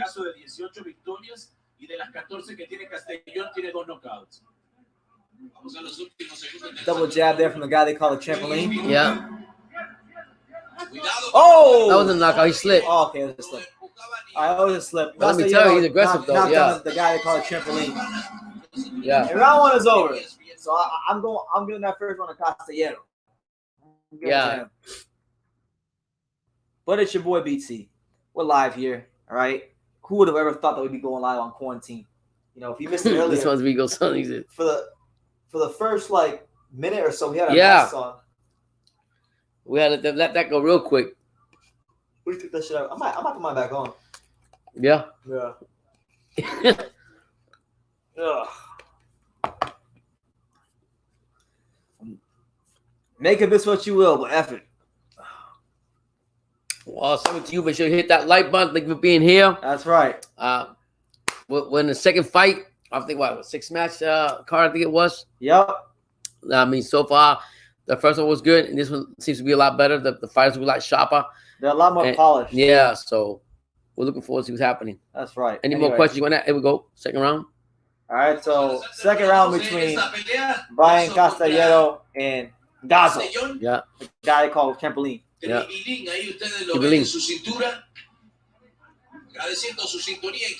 can't do this shit no more. I can't. Yeah. Yo, I hope they do the same thing here in the U.S. where they let the boxers fight without a mask. My man. I hope. Is it? Big shout out to Hyro in the chat. What's going on, Harold? There you go. Double right-handed from Castellero. Yeah. El más efectivo, el más acertado en este round fue Gazo. Lo tengo 10-9 a favor de Gazo para el primer asalto. Yo también estoy de acuerdo contigo, Fernando. Creo que And he's got it se mueve small. mucho Yeah. Castellón, pero Gazo 105. efectivo. Con los juegos ha tirado. I would be like huge in this weight class. Yeah, you two. What you weigh now? 133. Oh yeah, you run over them. You run over them easy. Ahora soltando con agresividad, pero no hay precisión, no hay puntería. Chalatito started off at 105. You see how much bigger I was than him? Yeah, it's crazy, right? 40 por delante en el asalto número 2. Recordemos que esta pelea está apostada a Two, 6 puertas. There you go. Good left hook there from Yeah. Castellero. Yeah. Very aggressive, but But the thing with him is he's very nimble on his feet, but he's looping a lot of his shots. yeah, Especially with his right hand. A lot of these shots with his right hand, they're not very crisp. yeah. They're like Well, these looping shots. Well, that's what he was, and also was saying that they're very aggressive, but he's not really landing all his shots with straight shots. You know what I mean? Like what you say, a lot has to do with the trainers and what they There you go. Good right hand there from Castellero. Yeah. I have him winning though. Oh, there you go. He's starting to separate himself, but he's thinking that body's coming up. He's starting to really settle down and pick his shots. That's what he needs to do.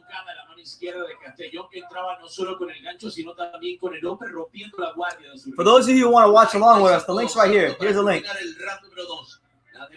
There's a link if you want to watch along. Live boxing. Live boxing. The only live boxing that you're gonna see for. I mean, have we seen since I guess Japan has a card coming up, so I think Japan might have one. Did it? Yeah. Soon. I'm not sure when though. I'm sure it'll be next week. No. But it's good to see this happening because hopefully the box is gonna be coming back here soon. I think I get that feeling. All right, Castellero trying to put that pressure on. Yeah. Body shot, head shot. Yeah. Okay. I told you, you can't have a tape line that sharp and be trash. Yeah. Are you taping up for the tape line? All right.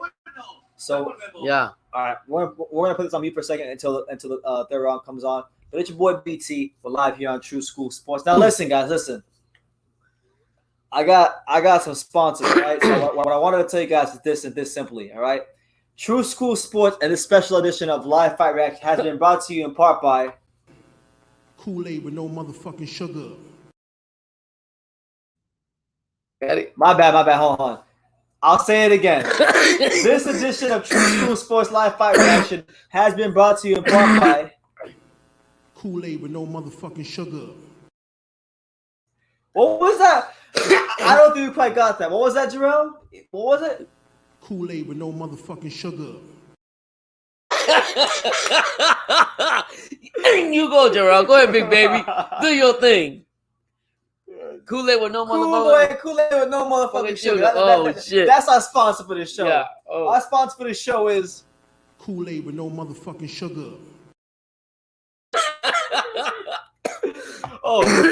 and Hyro. This one right here is for Hyro. I'm the champ. I'm the real champ. Oh, yeah. Oh yeah. He like. Just having a little laugh over here. That's all. Just having a laugh. Anyway, I think the next round should be starting any moment now. Yeah, we just. La derecha con buena velocidad, el hombre y combina hasta 4 o 5 golpes de parte de In the third round right now. Con más boxeo, ¿no? Con más habilidad. Is it? Pero fíjate que en el primer All right, so caso, we're in round el 3 of Castellero versus en el segundo era poca cantidad de golpes que what's the other guy's name? Gasso. Castellero versus Gasso. También se lo soltaba. They starting to pick these shots. Ooh, good uppercut there from Castellero. Yes, it seems like a better fighter. 105 libras esta pelea. Yeah. Y Gasso va por él. Oh, he just missed that one. That was a big shot there. Ooh, Nice turn. big right hand from Castellero. Yeah. He's folding him up. Buena derecha. He's shaking him up, He's taking. Yes, I mean. breaking him up. He's breaking him up like a pair of freaking Shit. rice crackers right now. Yeah. Look at this man, body shot. Yeah. Go to the body. He's handing out rib dinners. Sí, y es más de pegar y moverse, Castellón. Look at that. Espectáculo. Le dijeron estar en ESPN hoy. No se puede dar mucha vuelta. Estamos en el asalto número 3, pelea pautada a 6. Y sigue presionando. People go laughing because of the drum roll thing. That shit had me laughing. Kool-Aid with no. Le dice en la esquina. Ataca, lo ve por él. There you go. Good. Castellero right now, I think he's beginning to separate himself. Good stuff from Castellero right now. Entra por la derecha de Castellón. Otra vez. Agucho. What did Jorge say? Agucho. They gotta put a good joke. A good joke. In boxing, you gotta make a good joke. You gotta make a good joke so the people come back. 40 seconds left in the third round between Castellero and Gasso. Y le dice que tengan cuidado. Últimos 35 segundos del asalto número 3. Let's see if Castellero can finish the job. He's picking a lot of shots Yeah. well, but he hasn't been able to hurt God. You know, I think Put him away. He's gonna win this. He's gonna win this fight though. I got him winning. Because the other guy, he's coming forward and he's walking forward, but we don't really see anything too crazy from him. Nah. Castellón tiene que It's almost like he's run out of ideas. I mean, he's coming forward, but he's not attacking. There you go. Good And footwork there. anytime, Gasso comes forward in the black trunks, he actually Castellano slips away real quick. Let's see. How many rounds is scheduled for? This is scheduled for. I'm gonna say right now, Monchu. I'm not sure. This bout is scheduled for a total of 6 rounds. So this is a 6-rounder. So we're halfway through the fight. So it's a 6-rounder between Brian Castellero and Eliezer Gasso. Yeah, Eliezer Gasso. For those of you just following in, if you didn't get to know the first 3 times around, let me tell you again. This live has been sponsored in part by Kool-Aid with no motherfucking sugar.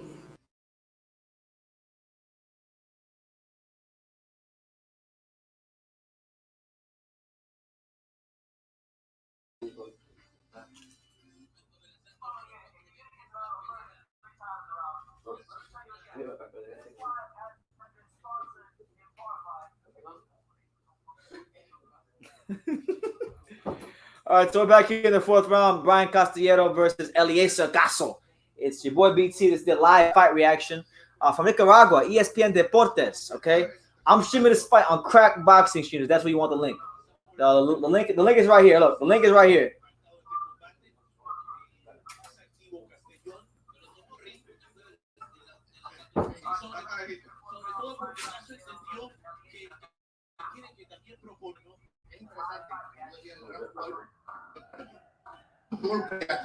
Más efectividad de parte de Gasso. Y ahí soltaba la derecha.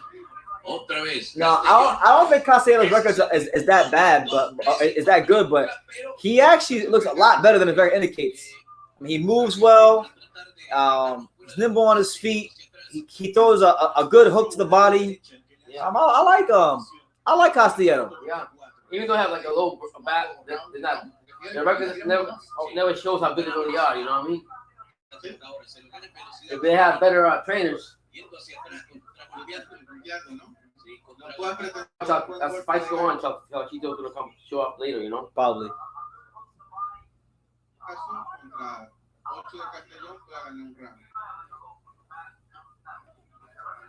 Are we allowed to say Nicaragua, or should I say the N-word? No, don't say the N-word, champ. Nicaragua. Luckily, my pronunciation and my diction is pretty good when I speak. You know, I got pretty solid command of the English language, I would think.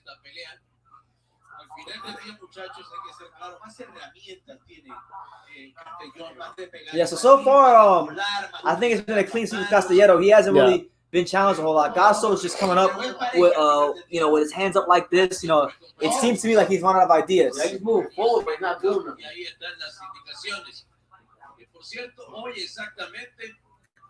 Make sure y'all smash that like button wherever you're at. Y después de pasar 77 eventos con 75 peleas de título mundial y 100. Good body shots by Castellero with 40 seconds left here in the fourth round. Sánchez y Vargas contra Zorrita Soto. Recuerdo que fue el mensaje de ese combate que fue los Sánchez. Allí contra las cuerdas, peligrosamente. De poder a poder, vamos con todo. Intercambiando metralla y con todo el arsenal. Fíjate que le corta el ritmo, lo lleva a la esquina, pero no puede. Así que ahí hacerle daño. I hear you, Monchu. I hear you. Sigue golpeando Castellano. A ver cómo está la condición física cuando ya estamos a punto. Now, obviously, these guys aren't no top-level fighters or anything like that. Castellero, he telegraphs the shit out that right hand. You know, a more experienced fighter would counter him with a right hand. But luckily for him, he's fighting a fellow domestic-level Nicaraguan fighter. Maybe the opponent flatters him more. Maybe the opponent makes him look better than he actually is, but that's just what it is.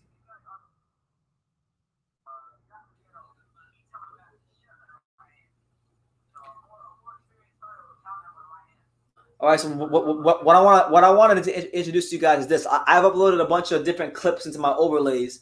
So whenever somebody gets knocked out, or like if somebody gets into an argument here on True School Sports, or if a crazy moment happens, I'm gonna play this clip of it'll be a picture of Romo Gonzalez staring at Adrian Jimenez's breast, and it's gonna be the Don DeMarco sound effect. So anytime something crazy happens here on True School Sports, I'm gonna play this. Don DeMarco. Don DeMarco. So that's what it is. So we got all kinds of clips that we're going to be introducing here on True School Sports, and I hope you guys enjoy them as I work them into the fold.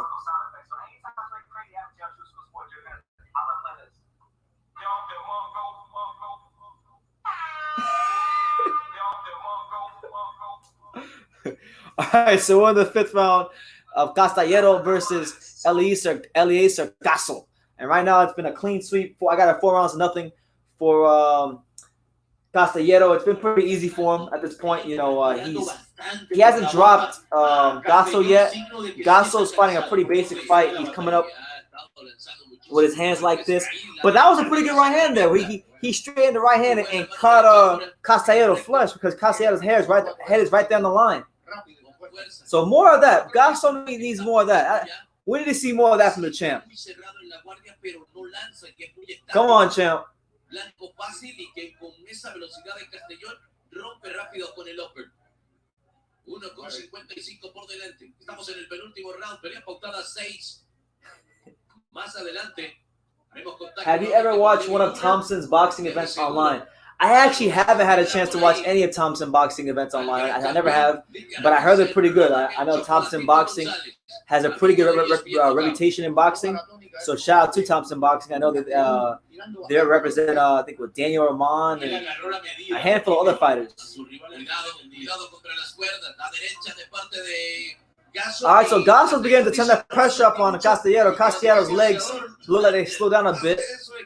If Gasso could just increase that punch output and get on his front foot more, I think he'd really put Castellero in an uncomfortable position. Vuelve a pegar ahora y no le gusta mucho eso a Castellón. Ahí está, el gancho al hígado otra vez. Y le están diciendo, vuelve a buscarlo ahí abajo, 55 segundos. El problema para Gasso es continuar, sostener ese ataque, esa energía. Sí, pero fíjate que sí ha mermado el ataque de Castellón, que no se sabe. Why, Hercules, why do you want me to call him Rigo Jr.? Y eso lo aprovecha Gasso. Explain to me why I should call him Rigo Jr. 35 segundos. La derecha que entraba de parte de Gasso, que se ha llevado la mejor parte. Good right-handed from Castellero. Castellón dice, cuidado que dijo miedo, que levanta la mano. No, pero ahí de. There you go. He's pouring it on now. Uppercuts, left hooks. He's trying to get him out of here.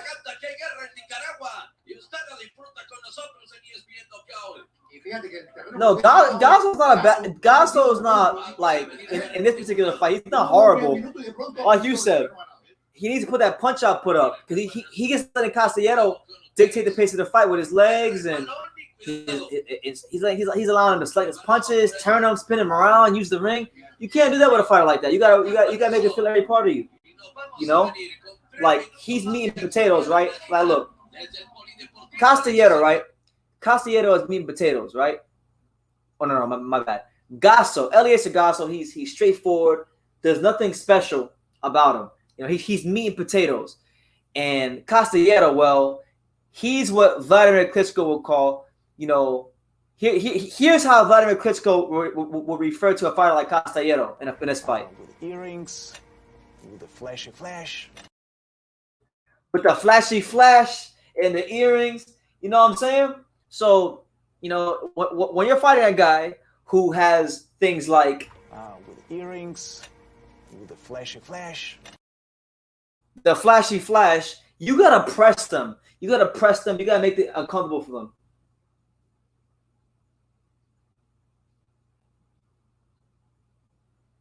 Boxing now says he watched an old Mitch Green fight today.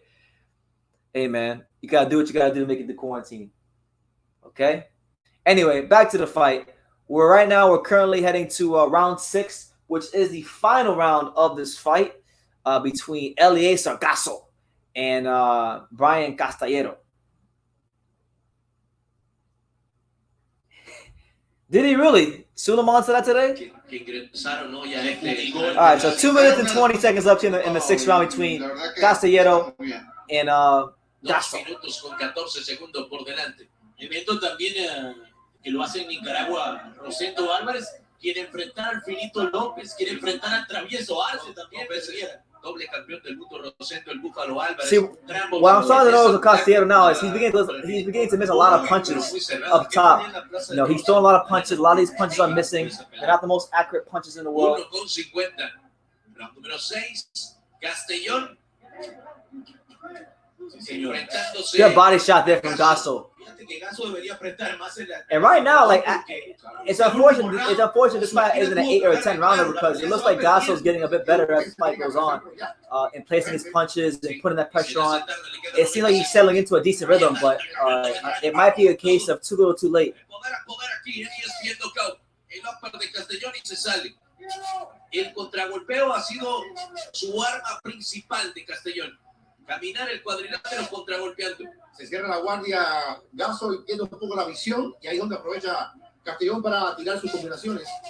Le dicen lánzate con todo, que queda 1 minuto y fracción y se va a terminar la pelea. Y fíjate ya como lo utiliza Renato. Muy bueno, muy inteligente rompiendo la guardia. Bueno, sigue punteando y sigue con esa combinación. Castellón moviéndose, saliendo. There you go. A veces un poquito muy pagado. 48 seconds left in our second bout between Brian Castellero and Eliezer Gasso. Lo que hemos venido diciendo es más boxeador Castellón. So you guys have been watching some interesting fights today. You watched freaking Robert Garcia versus Derek Gainer. Para que vuelva a ir esta pelea, 30 segundos.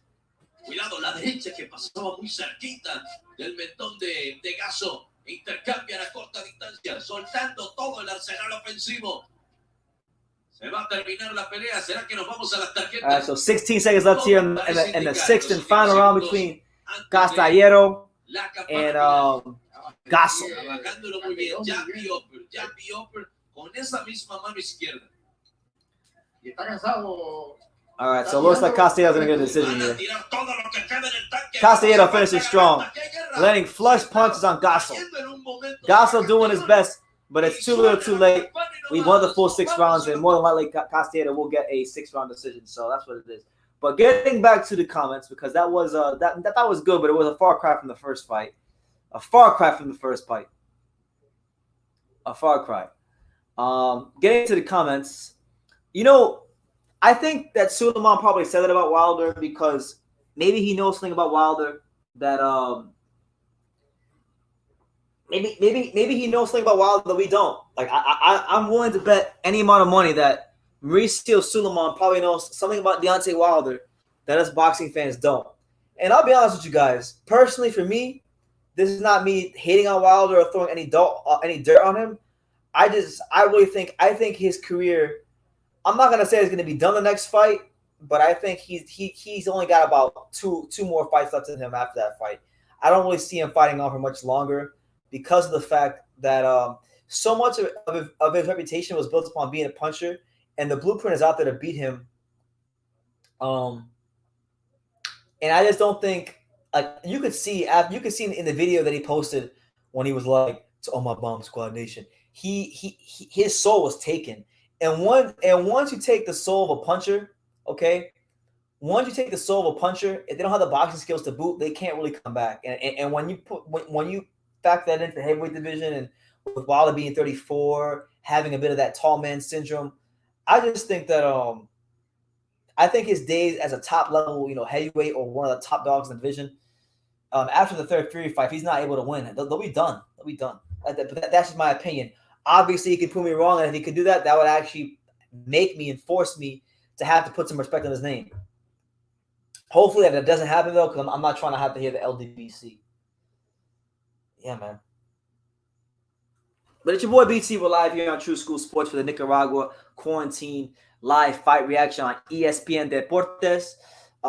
You know what? Just out of curiosity, a lot of you guys have been saying that you've been watching old boxing matches. What else have you guys been doing on quarantine to keep yourselves busy? Like for me, the first 3 weeks of quarantine, I was making so many videos, but then eventually I got burnt out. I had to take a bit of a break because mentally I wasn't even I couldn't get up for it no more. So I actually started investing in some stocks. I've been doing push-ups every now and then. I've been shadow boxing, talking to friends. I've been staying busy. What have you guys been up to? Just out of curiosity. Keen Mitch says he watched Winky Wright versus Jermaine Taylor. One fight that I watched recently, old fight, was I watched Oscar De La Hoya versus Obakar. That was a great fight. Obakar, man. Obakar was putting in some work.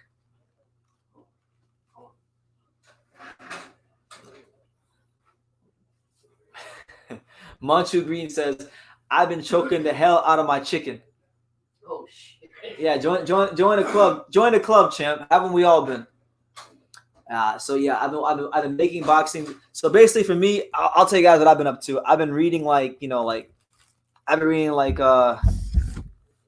reading Ring Magazine, choking the chicken, going to I went to the eye doctor today. I'm getting new glasses soon, so we won't be having the Urkels anymore for much longer. So I'm pretty excited about that because once I got these glasses a couple years ago, life started going downhill. So once I get these, life's gonna take off. Ooh, my man Hyro says he's been hitting the punching bag like Romo Gonzalez throwing body shots at Calio 5. That's what's up, Hyro. Good to hear that you started boxing, man. Good for you, man. It's great. It's if you stick with it, and you just do it for fitness, it'll be one of the best. It'll be one of the best things you ever do in your life. You'll become more confident. You'll become stronger. You'll be in great shape. I'm telling you, stick with it. I gotta call you soon too, Hyro. I haven't been talking to nobody recently. So I believe that Castillero got the decision. I didn't see the decision, but yeah, we're live. Anything goes. Oh man, Manchu Green says It's becoming an issue though. It's kind of purple, but I'm scared to go to the doctor about it. That sounds like a personal problem, champ. You might need to go fix that. I mean, listen, we all choke our chicken every now and then, but you know, my shit ain't purple. So if it's purple, I mean,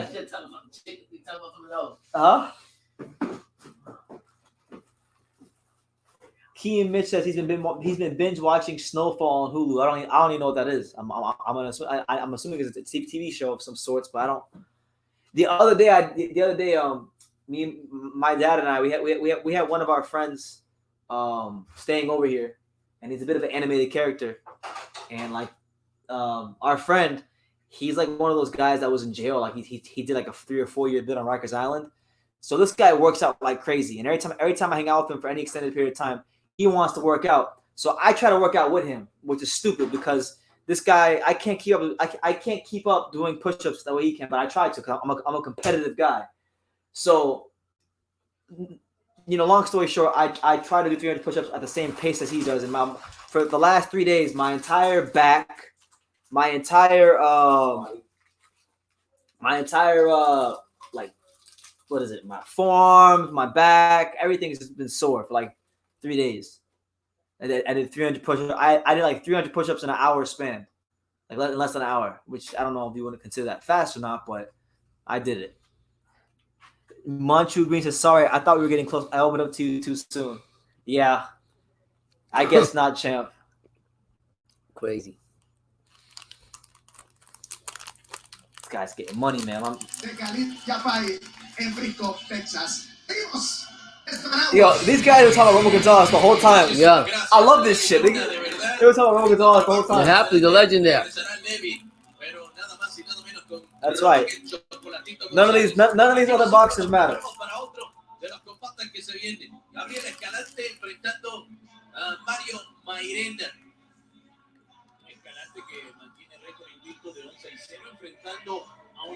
$11-0.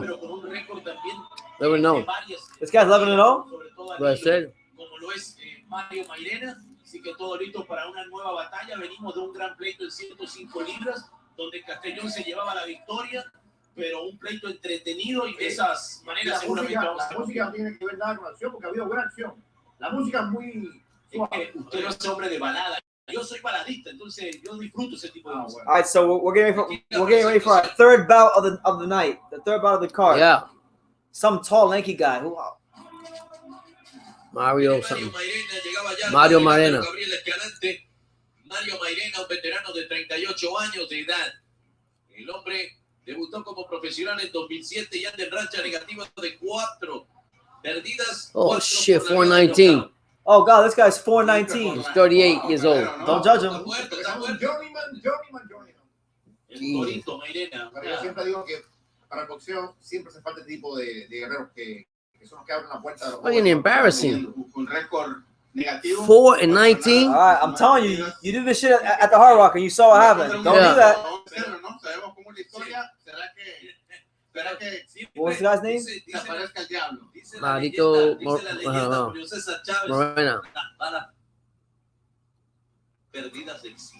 What's his name? Oh yeah. Yeah. It said he's 2-19 on BoxRec. Yeah. Gabriel Escalante. So our next bout is Gabriel Escalante versus Mario Mariena. 12-0, the only undefeated fighter with 10 or more fights versus a guy who's 2-19. What kind of crap is that? It's boxing. Oh, I gotta stand up to talk to him. Yeah, this is crazy, man. This guy's 2-19, 38 years old, fighting a guy that's 12-0. But then again, just never know what's going to happen when with some of these records that are just stacked up. You know what I mean? So yeah, so yeah, so I'm basically like, what the hell, man? Jesus Christ. But I mean, hey, can't go playing this boxing. We haven't had boxing in a while, so it doesn't matter the record. As long as it's got 2 guys, 2 opponents in there in the ring, and they're fighting. Kean Mitch, I think Marquez Pacquiao won't could win either way. I haven't watched the fight in a while, so I have to watch it to be scored. Let's see, Machu Green said, Físicamente a los 38 But now? años se ve muy bien Mairena. Vamos a ver si puede dar el campanazo. Evidentemente es un hombre que no ha tenido las habilidades. Yes, we go to the third fight right now. Por eso el récord de 19 derrotas. You got Sí, señor. I forgot the name. I gotta find out the names right now. I forgot the names. Mario En Esparano. Argentina. One of them is all you can know.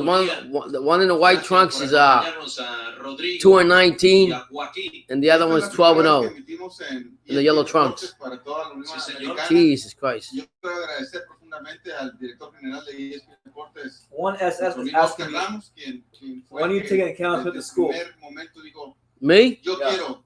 Whenever he's ready, there'll be two short guys to beat his ass. Y así fue. Me and Ryder. Muchas gracias, Oscar, si nos estás escuchando, un abrazo, querido. Abrazo Gracias para por todo el apoyo. Oscar. Go.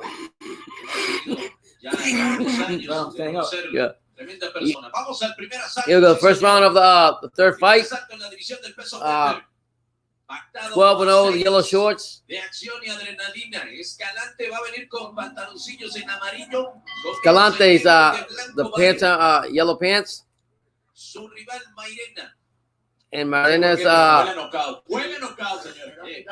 Here we go. Altura en la- Escalante, the yellow La shorts. torre de, ¿cómo le llaman? La torre de Both in the middle ring. Andrés, De Babel. ¿no? Señor. Good double jab there by Escalante. Yes, Escalante is the one in yellow. I don't know what the other guy is. Escalante, so far, I know it's only the first 30 seconds, but he looks like the most technically sound fighter we've seen on the whole card so far. I might be showing his record speaks for itself. I guess 12-0. Who knows? Que lo lleva Zamora, ¿no? Yep. Oh, man. Dora. This 2-19 guy's gonna get clipped. This guy, he's cocking his right hand. Marina, all- see. He's cocking that right hand all the way back. Yeah, Marina, yeah. Y muy alto. And the And white. the left hand too. He's cocking that shit all the way back like this. Yeah. Escalante is tall too, so he's just sitting back, using his distance, jabbing. 29 de febrero de este mismo año. Ahora salió Mairena agresivo. So Marina come out more aggressive, but that don't mean nothing. Pruebe, ¿no? Que Sí. Yeah, the other one sounds Escalante is more you say sound skillful sound. Su distancia, obviamente, que es su mejor amigo en este momento. Claro. Y ver cómo lidia también con Gotta give it to him, but being 2-19, he's coming forward a lot. 13. Marina in the He blue looks shorts. just like Breeders Prescott. Como Mairena, You think He so? looks just like Breeders Prescott. ha pasado, sí, horas de vuelo, y eso también es importante Like- ante un muchacho Yeah. que tiene 22 añitos nada más. Ese tamaño He's también tall. me recuerda a otro. You know what Escalante? Escalante's body type reminds me of Sebastian Fundura. Que también es- Yeah. Sebastian Fundura? Yeah. Who's Un best Fedora? saludo. Huh? Sebastian Fundura. Fundura. He's that tall 154 pounder that fought on the Fury undercard. Amigo nuestro, amigo de la casa. Yeah, that we met over here. No, Oh. he fought on the undercard of Fury. Wilder. Fucking tall as shit. He's taller than Yeah. He's taller than Fury. Yeah. Mairena, You don't remember, do you? You No. remember nothing. From Texas, right? primer asalto a través de ESPN. I think Texas. Yeah, yeah. Mexican guy. Mexican, yeah. Con América Latina. Y por ESPN, But this Escalante looks good, though. Un abrazo para todos. Gracias por hacernos But parte he's de being su día. smart. He's using his distance too. A derecha que soltaba Escalante. Escalante's punches out the fastest. No. But the other guy's just throwing away. The 1-19 got nothing to lose. The other guy's getting clipped. He's a Other journeyman. guy's getting clipped at some point. Yeah, he's just a journeyman making some money. ¿Cuál se queda? Por qué altura tiene Escalante, ¿no? Impresionante Igual que para Fundora. para dar este peso soltando con la izquierda. Sí, los pesos I'm going for the journeyman though. pesados. Fuck Are you pro- serious? Yeah, fuck prospects. Fuck your undefeated record. I'm going for the journeyman. Ahora He's- mismo- I want to see. I like when the journeyman win Why? because it ruins everybody's plans. It's fun. Yeah, but this guy's a better skilled boxer than Escalante is. I like This seeing. guy's just launching forward, throwing all crazy punches. Look at him. He got nothing to lose. I like seeing that look on the promoters' faces when they look all dejected and shocked. Yeah, he's got nothing to lose. I mean, really, he does. He's got nothing to lose, All right, actually. so round one. I'm not lying to you guys. Escalante The Maria. action has definitely dried up a bit since the first fight. Yeah. That first fight gave us some very unrealistic expectations. Right now we got Gabriel Escalante, 12-0 welterweight versus Mario Mariana, 2-19-1. Now Gabriel Escalante is a welterweight. What the hell were He you? gonna beat the shit out of Terrence Crawford. Who? That not happening. I'm messing with This you. is I'm like, This guy could be a big threat. yeah, He no, could be a no big disrespect, but these are lunch boxes. Damn. They're good. And they're professional in the country, but when they come up and step up to real, Nah, you ain't disrespecting Nicaragua like that. I'm just telling you, I lunch don't think you boxing. understand. I mean, there's only two boxes that are great. For Nicaragua? Yeah, 3. 3. Yeah. Arguello, Romo Gonzalez, and Ricardo Mayorga. Okay. Mayorga was that Yeah, Ricardo Mayorga is the one that was smoking fucking crazy. That guy was cigarettes wild, after he man. knocked out Bernard That Corso man on was his crazy, field. man. Yeah. All right, so round 2 of Gabriel Escalante versus Mariano. 2-19 Journeyman. Mariano. Let's go, champ. Your boy BT live here on True School Sports with Pop. Let's do this. Un poquito levemente más actividad que Mariano se lo estoy dando Escalante 19. Yes. Shout out to Robert Helenius for ending Adam Kanaki's plans. Oh, I was so happy, man. He didn't want to fight Joshua. So you already knew something was right. Fuck prospects. Yeah. No. Yeah. I don't care about none of these prospects. I want to see Journeyman. Well, the journey is 1-19. He's about to be 1-20. Come on. Come on, 2-19. 1-19. He's about to be 1-20. Kick his ass. He's got the yellow trunks on. What is that? I don't know. Look like a lion. Leopard, lion print. Something, whatever the Yeah, one. forget his trunks. He wants to be all pretty. He's got gel in his hair. Yeah. I mean, he's being smart. He's keeping his distance. He looks like he's got those expensive Paul Mitchell hair products that give you super cuts. You know what I'm talking about? Yeah, those overpriced bullshit Paul Mitchell hair products. Don't do jack for you, right? Don't do nothing. I'm going for the other guy. This guy got Paul Mitchell hair products in his hair. They haven't showed Chocolatito yet, huh? Please tell me this is a 6-rounder. It says more organized. He said Atalante's more organized, keeps his distance. Can you organize the right hand across his face? I'm just telling you what he's saying. Like you said when you first came in, he's a better skilled boxer. Arena's like, looks like he's tired. For those of you who want to watch, there's the link right there. That's the link right there. Yeah. Watch. Good right-hander from Escalante. And this man drops his hands. Yeah, he's tired. Can't do that. Yeah, Maria said that Escalante hit him behind the back. You know? Yeah, right. I know. Long day. Yeah. It's not a 6-round right here?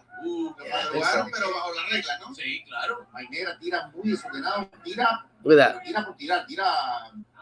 Yeah, Escalante is not bad. He's got decent It's not bad. He's actually sound. But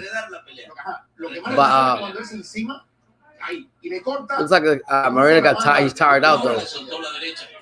Ooh.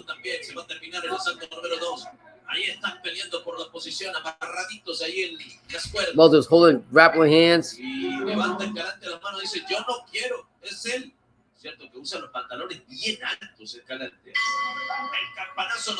right, so 2 rounds completed for Gabriel Escalante. Yeah. 12-0 prospect. It's your boy BT with Pops. We are here on live for the Nicaragua First live in a while, so yeah. Quarantine special. Yeah. If you're one of the 9 people that are here with us, thank you for being here. Make sure y'all smash that like button. Subscribe if you're new. Coutinho says, show us, man. Listen, That's the always action so is like. bad up a bit, but hey, it's better than nothing. Yeah. It's better than having no boxing because, like Canelo says, even though we think Yeah, you're right about that much. Agree. The shorter fighter has no idea how to close distance, and he also doesn't really care. He's just a brawler. Doesn't care. He's 1-19. He got nothing to lose. he's trying to get his check. Just a paycheck and say, okay, next. Yeah, that's a journeyman. As long as he don't get stopped, he's good. Yeah, that's it. I mean, hopefully, I think the best thing about the main event will be seeing Chocolatito come out. Hopefully not. I want to see a good fight. I mean, we're hoping for that, but 15-7 and was it 18-7? That first fight was amazing. This is 6-rounder too? Is it? I don't know. There you go. There you go. So Gabriel Escalante, 12-0 prospect. He comes out here in the 3rd round, trying to use that height as he's significantly longer, rangier, lankier. Jabbing, yeah. You know? At some point in time, I want to see him throw a right hand with bad intentions, but I'm not sure if they teach that in Nicaragua. I mean, But he looks pretty well schooled compared to the other fighters that I've seen in this card. no. Tomando muchas precauciones este peleador Escalante cuando debería proponer. Come on, man. I'm falling asleep. I need some action. I feel like I'm watching the PBC card. Yeah.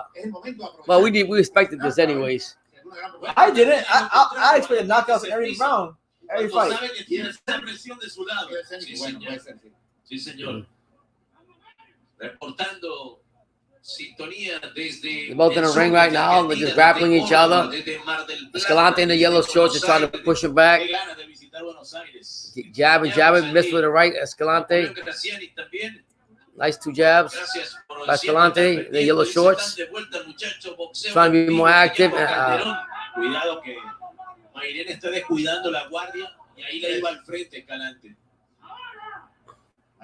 Ugly ass uppercut. Ahora, Yeah. yo no sé, muchachos, ustedes, pero yo lo veo como falto de fuerza, no sé, Escalante. No termina de soltar el brazo como es. Y vamos a ver. What do you think about the commentary team for ESPN? They're not really bad at all. They tell, they say, you know, they say their things about Y ahí boxers soltaba and la stuff. derecha. What can they say? They know this is not Y sube upper level la fighters, you know. Le comenta, No, they didn't pick it up, bro. I'm falling asleep over here. Yeah. En Twitter, Instagram, Facebook. Eso es lo único que tiene. Sí, Escalante hit him Oh, with the referee yeah, going, hit him that's with a going back. for Yeah. that punch. Si Yeah, pudiese Sin sorprender, propósito, pero si va sin propósito, va. Ese mulado de derecha ese es un tiro al aire. I'm telling you, Moreno in the blue, and the white, blue. He's getting tired. He's been tired. Sí, exactamente. ¿Se acuerdan del volado de derecha de No. Mayor? Sí, eso era una bomba. So now, right now, Escalante in the yellow shorts is coming, is jabbing and jabbing. Through a right that missed. Esa conferencia de prensa de Ricardo Mayorga en la pelea Moreno's getting que sloppy. hizo con Oscar de la Hoya. Y en la 32 seconds left in the third round. Hurry up with this fight. This man said, hurry up. Yeah, man. What would you compare this fight to? Paint? Drying on the wall? 20 segundos para culminar. Yeah, I have to agree with you, Gracias brother. por acompañarnos. It's like paint dry on the wall. Yeah. Like, dude, I mean, we got boxing. We're excited, but we just we're like, excited, but like, dude, you're on freaking ESPN Deportes. You got a chance to make an impression. Make a motherfucking and impression. the thing about it is, you don't know this. You're gonna have to get this chance again. This country, it's the only country live right now that's got ESPN, the biggest channel. You know, biggest channel in boxing right now. I always think, yeah, the biggest channel in boxing. And So right now, we're going to the fourth round, the fourth round. We got 12-0 for Gabriel Escalante. he's winning. Winning a stinker right now against this 2-19 journeyman who does not close the distance. That's what it is. That's what it is at the moment. Yeah. It's your boy BT. Make sure y'all smash that like button. Hit the subscribe button. How about Shakur Stevenson say he wanted to fight Warrington, but Warrington wants to fight the Chinese guy? Okay. I think that's bullshit. I think Warrington should go ahead and fight Shakur. I think she will put ass beating on him. They're saying they make a fair offer. Well, Eddie said they made a fair offer. Yeah, but he said he never seen it. I think that could happen. You don't think so? I don't know, bro. I really don't even care about. Like, let me tell you something, Dad. If there's one thing I don't give a fuck about right now in boxing, it's these boxers on quarantine beefing with each other. I could care less. I mean, but on the other side of the coin, it actually is a good thing too, because by them beefing like this, when actually boxing come back, then some of these fights can be made. You don't think so? Nope. Or you think it's just bullshit? I think it's bullshit. Bullshit is bullshit, whether it's on quarantine or whether it's regular. Yeah, but I'm saying, like, so you say, like you said, who wants to call somebody out the other day? You're like, yeah, he's only calling everybody out now because everybody's calling. Which one you were telling me the other day that we were talking, and he called out somebody. I forgot who it was. You told me, yeah, he's calling them out now because. Oh, they're taking a point from the journeyman. The brawler. For what? What are they taking it for? I don't know what he did. I don't know. This fight's so trash. This fight's so horrible right now. I put the volume on mute. I don't even want to put it back on. What are you saying about Warrington? No, Warrington wants to fight the Chinese guy. You can? Yeah. Why are you going to go back on that? He should fight friggin'. He said he always wanted to fight the Chinese guy, but I mean, Shakur wants to. Shakur Stevens is ready. He's ready to make some It statements. seems like there's confusion with Shakur's team. You think so? Yes, because Andre Ward is saying one thing and Shakur's promoter is saying, and Bob Arum is saying another. They're both saying different things. Oh, They're not on one accord. It's not good at all, then. Montreux Green says he took a point away from not wearing a mask. Oh wow, the referee's wearing a mask now. I just realized that. Yeah. Only one of the three referees is that. Yeah. He's soft. He's one of those soft referees. Yeah. But if you guys are wondering why there's no audio in the background, it's because this fight is so horrible right now. Yeah. It's so damn bad. I had to put it on mute. How is Ring going to rank Devin Haney and Ryan Garcia once Lopez alone will leave? I mean, Golden Boy owns the magazine. You know what's funny? Oh shit, they do? Yeah, it's funny you mentioned that. I was gonna do a video recently. Hold on. Oh, I didn't even know that. I was gonna do a video recently on this Ring magazine that I just bought recently. I didn't even know that. And Ring magazine, Are you serious? They wrote a whole article and they graded all the best young fighters. And I read through it a little bit, but I didn't really read it with a ton of. I kind of skimmed through it, and I read the fighters that I was interested in. Right. So I'm gonna do an article, a video on this article really soon. So like as you can see right here, they did a whole thing, and they got they rate everything you'll see here. They got all the ratings of the boxing. Yeah. Ryan Garcia. Wow. What I can tell you is this: the guy that seemed to get the most A's in the thing were Ryan Garcia. Oh shit! And Haney, and probably. What to get Tio? Tio got an A everywhere except popularity. He got a B+ in popularity. Once he knocked the shit out of Loma. But don't worry about that no more. Anyway, back to this fight. God, this fight is bad. All right, this fight is pretty bad. So listen, honestly, guys, look. Unless this fight gets better. Anything goes. Listen, anything goes right now. Anything goes. You can ask me anything you want. Anything you want right now. It can be about boxing. It can be about anything you want. Because this fight is trash. Shit, I'm falling asleep right now. But hey, we brought it to you guys. We bought it here, to you, so yeah. That's came here with good intentions. Yeah, that's how. So we're not saying that. We're just saying yeah, come on, man. But yeah, Chocolatito, not Chocolatito. I want to see Shakur Stevenson fight Warrington, but Warrington's been a warrior, man. He's gonna be, he's tough. They're all tough. It's professional boxing.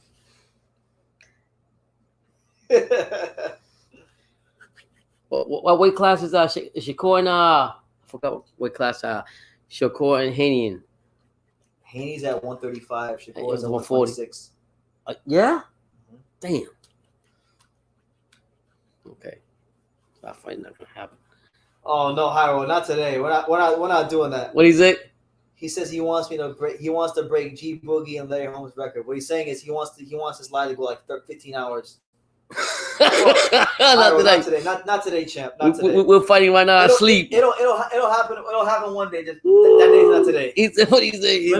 Let me get back in my rhythm and get a couple lives under my belt and get my stamina back up. Yeah, man. Because we've been going live is it's like going into a fight. You gotta if I'm gonna go live for 10, 15 hours, I have to have my stamina on point. And you gotta be up for it. Be up for it. Just like the fighters that are up for the level of fighters they fight, the same weight.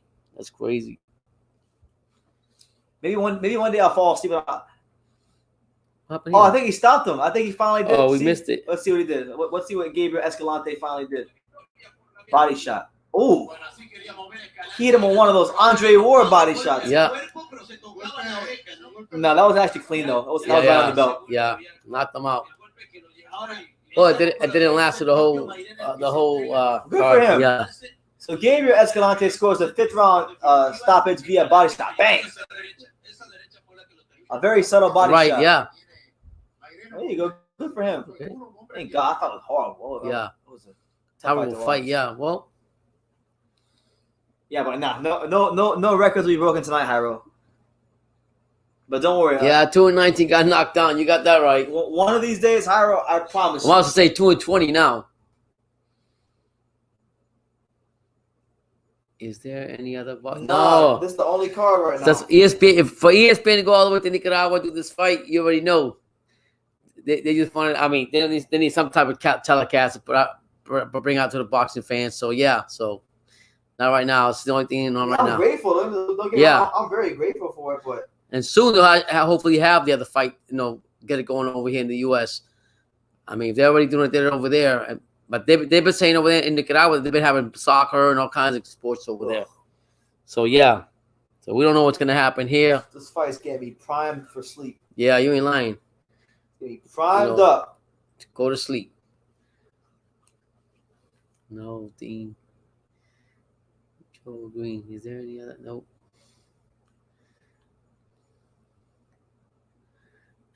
He said, give me they 1 mile. My old lady. Oh shit. That's how it goes. And make sure we appreciate everybody that's been here today so far. Yeah, yeah.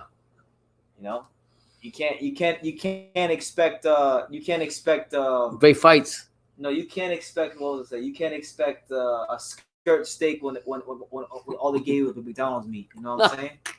You can't. You can't have the same flavor. Yeah. But you know what? If this listen, I'm gonna tell you this, Dad. I'm gonna tell you this.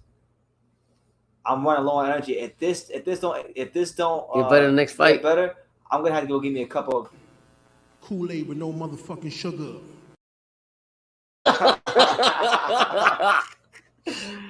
You know what's fun?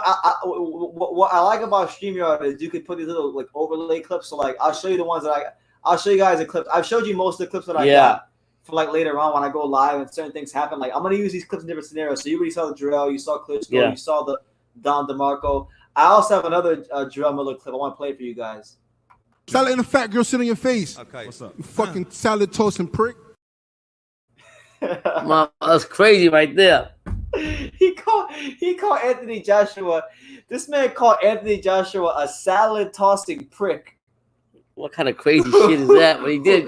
That's a crazy shit. Yeah. And then only a New Yorker. And then what did Floyd say? Floyd said, Motherfucker, I am boxing. I like that. Yeah. I like that one.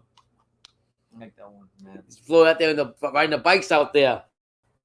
See that video? Him riding the bike? Nah. You see that? No. I thought you seen that. Not wrong.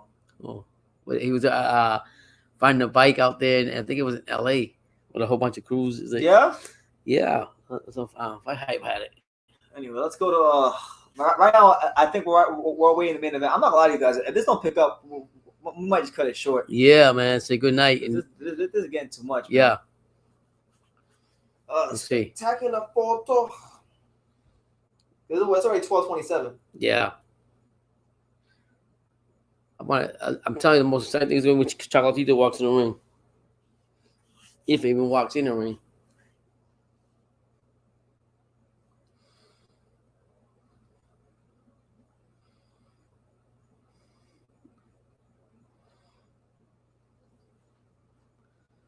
Let's see. Let's go. Let's see if the telecast is back on.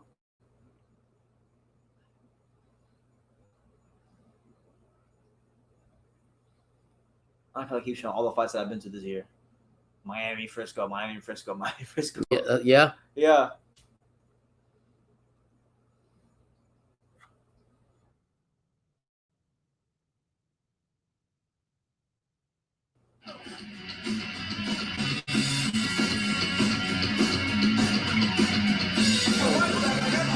My main man Johnny. He says quality boxing. Oh man, it's been ever since the first fight has been brutal. Making the best of it though. We're located in the great city of Miami, Florida. Did I put you on, champ? He's laughing. He's laughing. What, to this? I mean, it's been an alright card. The first fight was great. The other two were especially that last one. Yeah. He knocked him out though. Finished that one quick. What's this?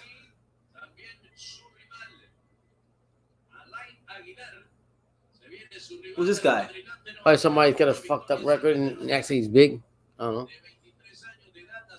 Yo, none of these Nicaraguan, some of these Nicaraguan fighters can't even throw straight punches when they're shadow box. Look at his punches while he's shadow boxing. Yeah, the glove is bigger than him. Alan Aguilar, 8-7-1 with 1 KO. Oh God, help us. Well, we knew we were gonna get into. Oh God, help us, please. Freddie Fonseca, 27-5-1 versus 8-7-2. Okay. I don't know, man. I don't know what to think. I don't know what to think with these damn records no more. It's like look at the Cracker Jack box. You don't know what you're gonna get for a prize. That's how far as a fight. I'm about to go to sleep, man. I'm tired. Yeah, me too, man. I think I'm gonna give this fight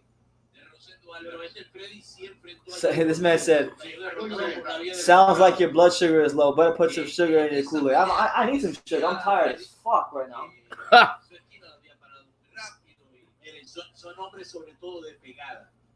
I think sugar can help. These guys need to put on a good show. Good show. A Good show. In Cuba, the fighter put a good show for the people. If you guys in the don't know, fighter. if you Good guys, show. if you guys don't know, we're imitating Jorge Rubio. He always says the fighters need to put on a good show. And he trained a lot of good fighters. So he says the fighter got to put on a good show. In Cuba, you want the people to come back, you got to put a good show in the ring. You're not a quick fight, a good show. That's right. Venimos con la presentación. Este es Freddy Fonseca.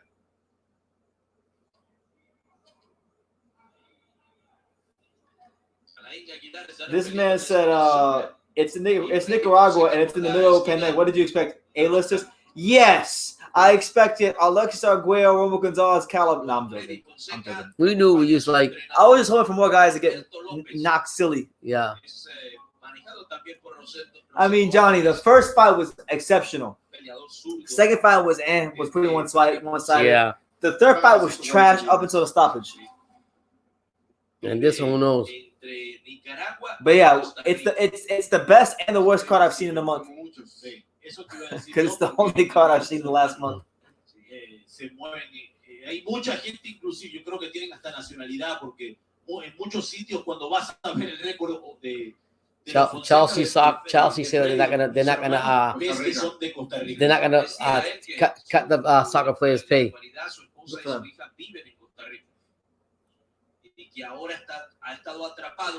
I think Murata would stop Munguia if they fought. Who? Mariota Murata versus Jaime Munguia. I guess been disappointing for me too. So you don't got no faith in Munguia no more? No.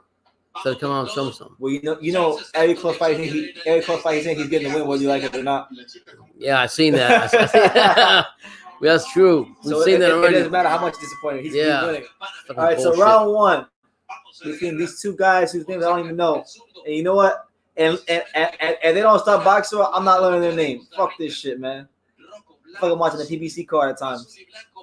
But hey, I can't complain. It's the first boxing we've had in a month. So I don't want to be an ungrateful bastard. Yeah. Because nobody likes that's true. An ungrateful bastard.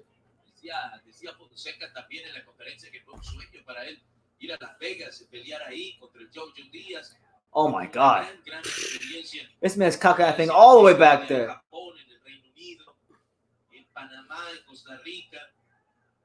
I'm ready to go to sleep now. Yeah. Yo. I'm gonna give it around. This guy's catching this dude some plus shots. I just